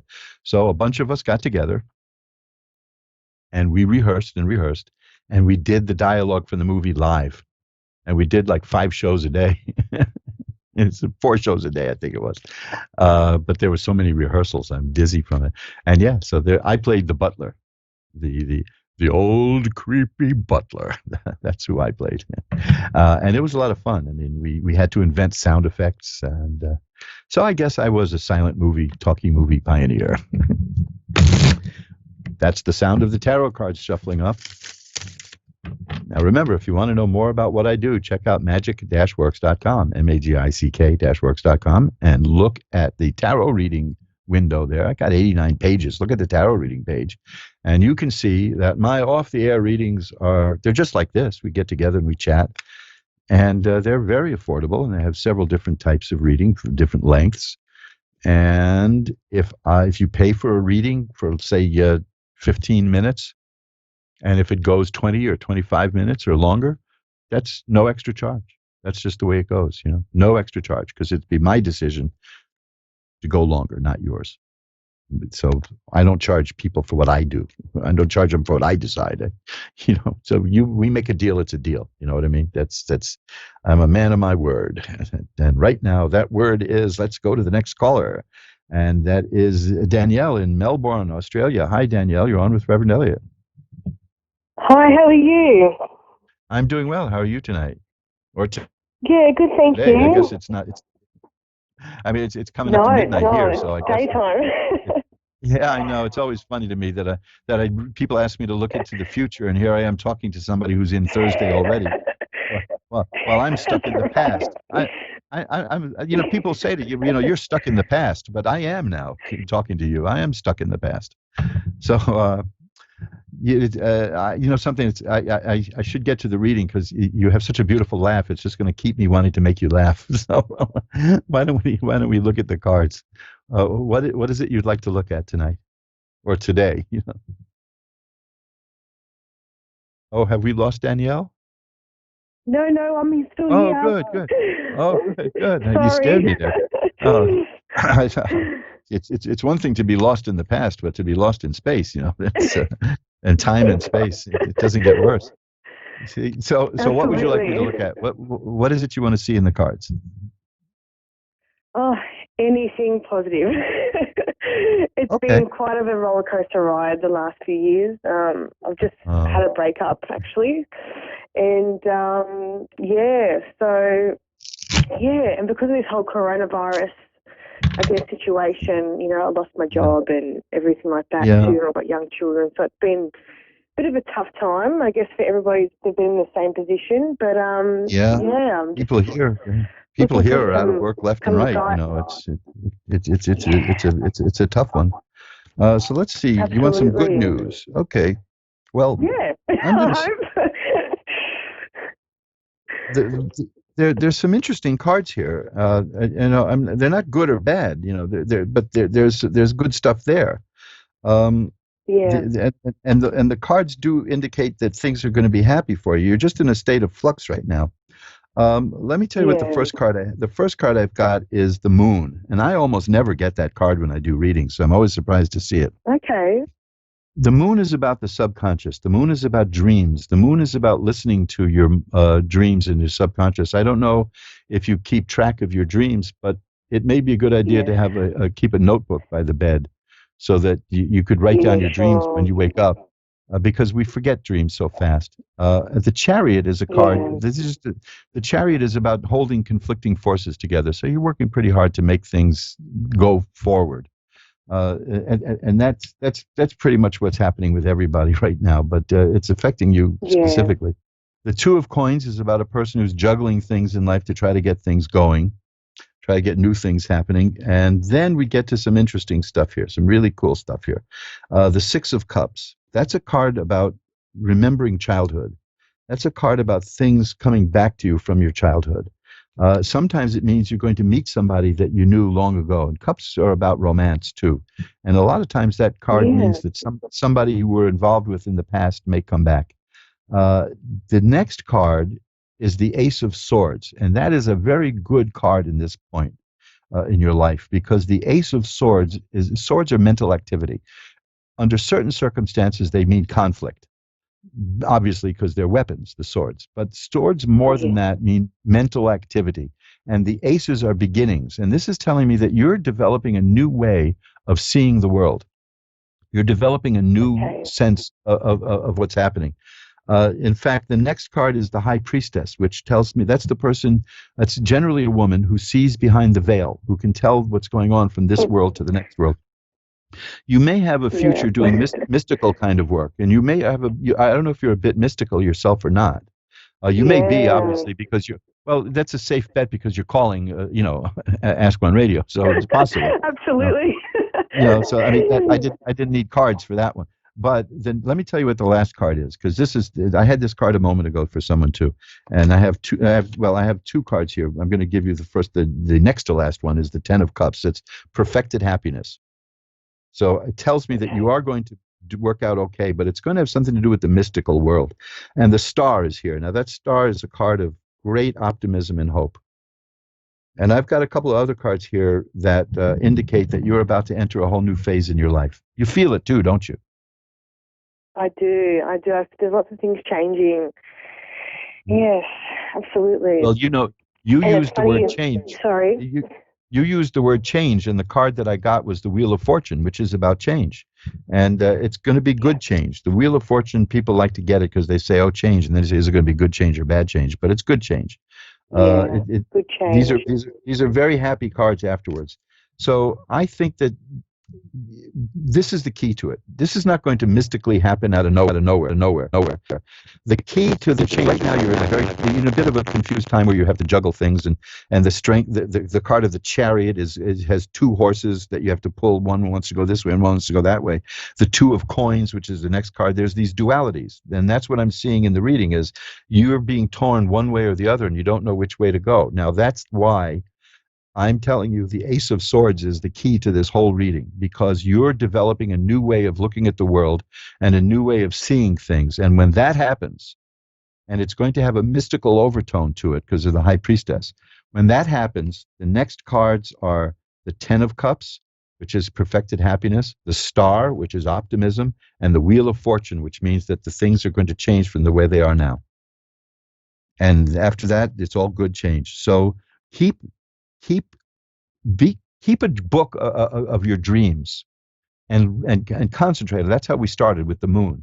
And keep that. You don't even have to care what they mean. Just you'll look back at them in a few weeks after you write them, and you'll say, "Oh, I remember that now," and it'll have meaning to you. It will take a shape. There will be form, because the answer to this new way of seeing things is going to come to you subconsciously through your dreams. But you are developing. You are changing. Now, one of the signs of change, I have to be very frank about this one. It's happened to me, and it's happened to a lot of people I've seen. Once you start changing who you are, you're going to lose a whole bunch of friends. They're going to say, "What happened to you? Something happened to you. You're not the person you used to be."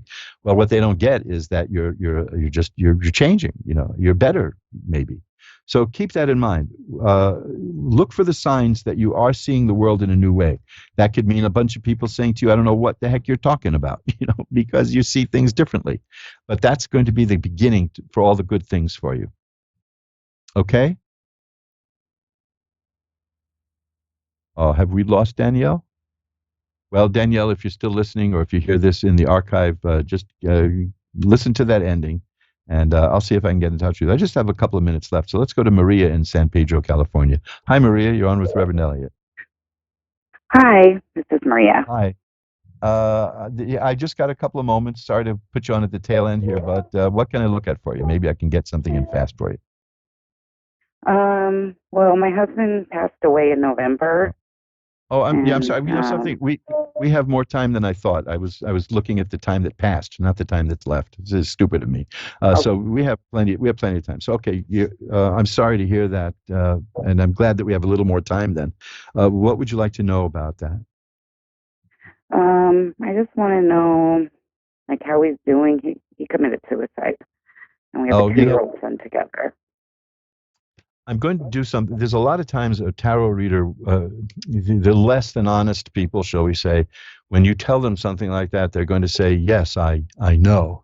But I wanted to ask you about the end of life, because it's very important, and I see signs here that there was a suicide. And I'll tell you exactly what I see. I'll tell you exactly why I see that, because I don't want to do that.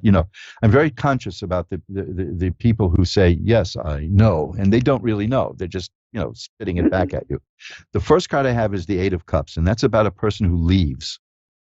That's about a person who walks away, who goes. And now that can be fine. If you have a really nasty relationship or a bad job, that's pretty good. But in the context of death, I had to ask about that.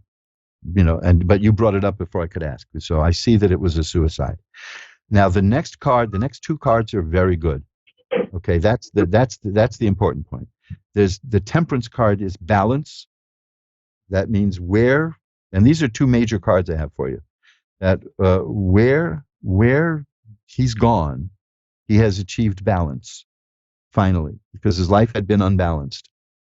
And the Sun is the next card. The Sun is the quintessential card of healing and growth and happiness. And I normally don't do afterlife readings, because I need a sign that I'm on the right track, and I didn't get one of the cards that I usually get for that. But the fact that I had the 8 of Cups just at the point that you mentioned suicide, that tells me that we are on the right track. Okay. So what I'm seeing is, I'm going to interpret this as a message from the spirit on the other side. And you may want to try this again, like in the fall, because the space between this world and the next shrinks at that point. Okay. So but what I'm getting now is that he has found balance. He has found balance that he sought, and the Sun, which is health and healing and growth. So I know it's not like the next card is one I had before. It says the 10 of Swords. That's the card that means your troubles are over. Well, we know that for him.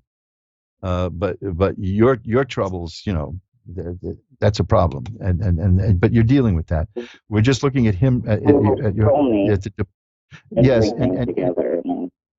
Yeah, it's very sad, but I'm seeing that he was not balanced when he did it, and he's achieved the balance that he sought now. And I'm taking this as a message. And I'm going to read you this message as I read it, and I'm going to take this as a message from him to you. Okay? I've got the balance that I lacked. The sun, it means I'm healing, and I want you to heal too. And the Ten of Swords tells me that the message is the worst is over, that all the pain and the agony that he felt is gone. Okay. I mean, what this about is very anything for my life? well. I'm the one that's with all that. Let me see if I can get something. Well, I only have a couple of minutes, but I'll tell you what I've got for your life. Well, the first card is the High Priestess who sees behind the veil. That's one of the cards I look for if I'm going to do an afterlife reading. So this is more confirmation. The next card is the Star. The Star, I had these two cards that are coming up earlier. The Star is the card of hope and optimism. Okay. The Ten of Cups is here. That's the card of perfected happiness. And then the Two of Cups is here, and that's a card of happiness and joy in a relationship. So there may be even somebody else coming into your life at some point. But I do see that you're going to heal. You know, we never actually get over this. You know, let's face it. We carry this with us forever. But you're going to heal, and I think that's what he wants. Okay, so I hope that helps. I'm pretty young. Mm-hmm. I'm like 80-year-old when this happened. No. You know? Well, I think there's a romantic future in there for you still. You know, I don't want to live alone forever. You know? Well, I'm seeing that changing in the cards. You know, let me tell if you want to go into this a little deeper off the air, let me know, and I'll see about getting some more cards for you, okay? You can contact me at asktarot@earthlink.net, because I've got to run in a moment here, and I don't want to just leave you hanging there. So why don't we, you know, I'll pull some more cards for you, no charge for that kind of stuff. You know, it's just we'll make it a continuation of this reading, okay? We'll just do it by email. Okay, so send me an email at asktarot@earthlink.net. Just tell me again that you're Maria in San Pedro, and we'll chat. Okay. Okay. Thanks. Thanks. Okay. Take care now. Bye. And look at that. We've come to the end of another episode. This was number 296. Yep, this was show 296. And next week, we're going to do show 297. And working that way, I can predict the number of the shows way into the future. It's called counting. I'm not going to go into details. There may be a handful of people who know what I mean about this, but the number 297, I'm looking forward to see what happens on show number 297, because 297 is a very important number in my life. I don't want to go into any details about that. And no, I don't use it as a password, folks. so don't get any funny ideas here. Well, until next week, I want you to do this for me. I want you to remember, go to magic-works.com, magic-works.com, and take a look at the free birth chart there, and take a look at the list of books that are there, and take a look at the my tarot reading page. You know what else I got there, which is a lot of fun, is celebrity horoscopes. I've got the birth chart of celebrities there, and if you see somebody, you don't see somebody, if there's some celebrity you'd like to see a birth chart for, all you have to do is let me know, and I will add it, and I will send you a gift just for suggesting somebody for my page. mojoacademy.org. We haven't spoken about that much tonight. Books. This is a good time to read books, folks, because a lot of us have time on our hands because of the various precautions that we're all taking. So I want you to look at mojoacademy.org. There is a book there that will change your life. You can get the books at Amazon.com, or you can get them from the printing plant directly, like you're buying retail or wholesale. And as an extra incentive, if you buy directly from the printing plant, I have a checkout code that gives you 15% off. So I got to run. I only have a few seconds left. So until next week, remember, this is Reverend Elliot saying time flies. It's up to you to be the navigator. Bye-bye now.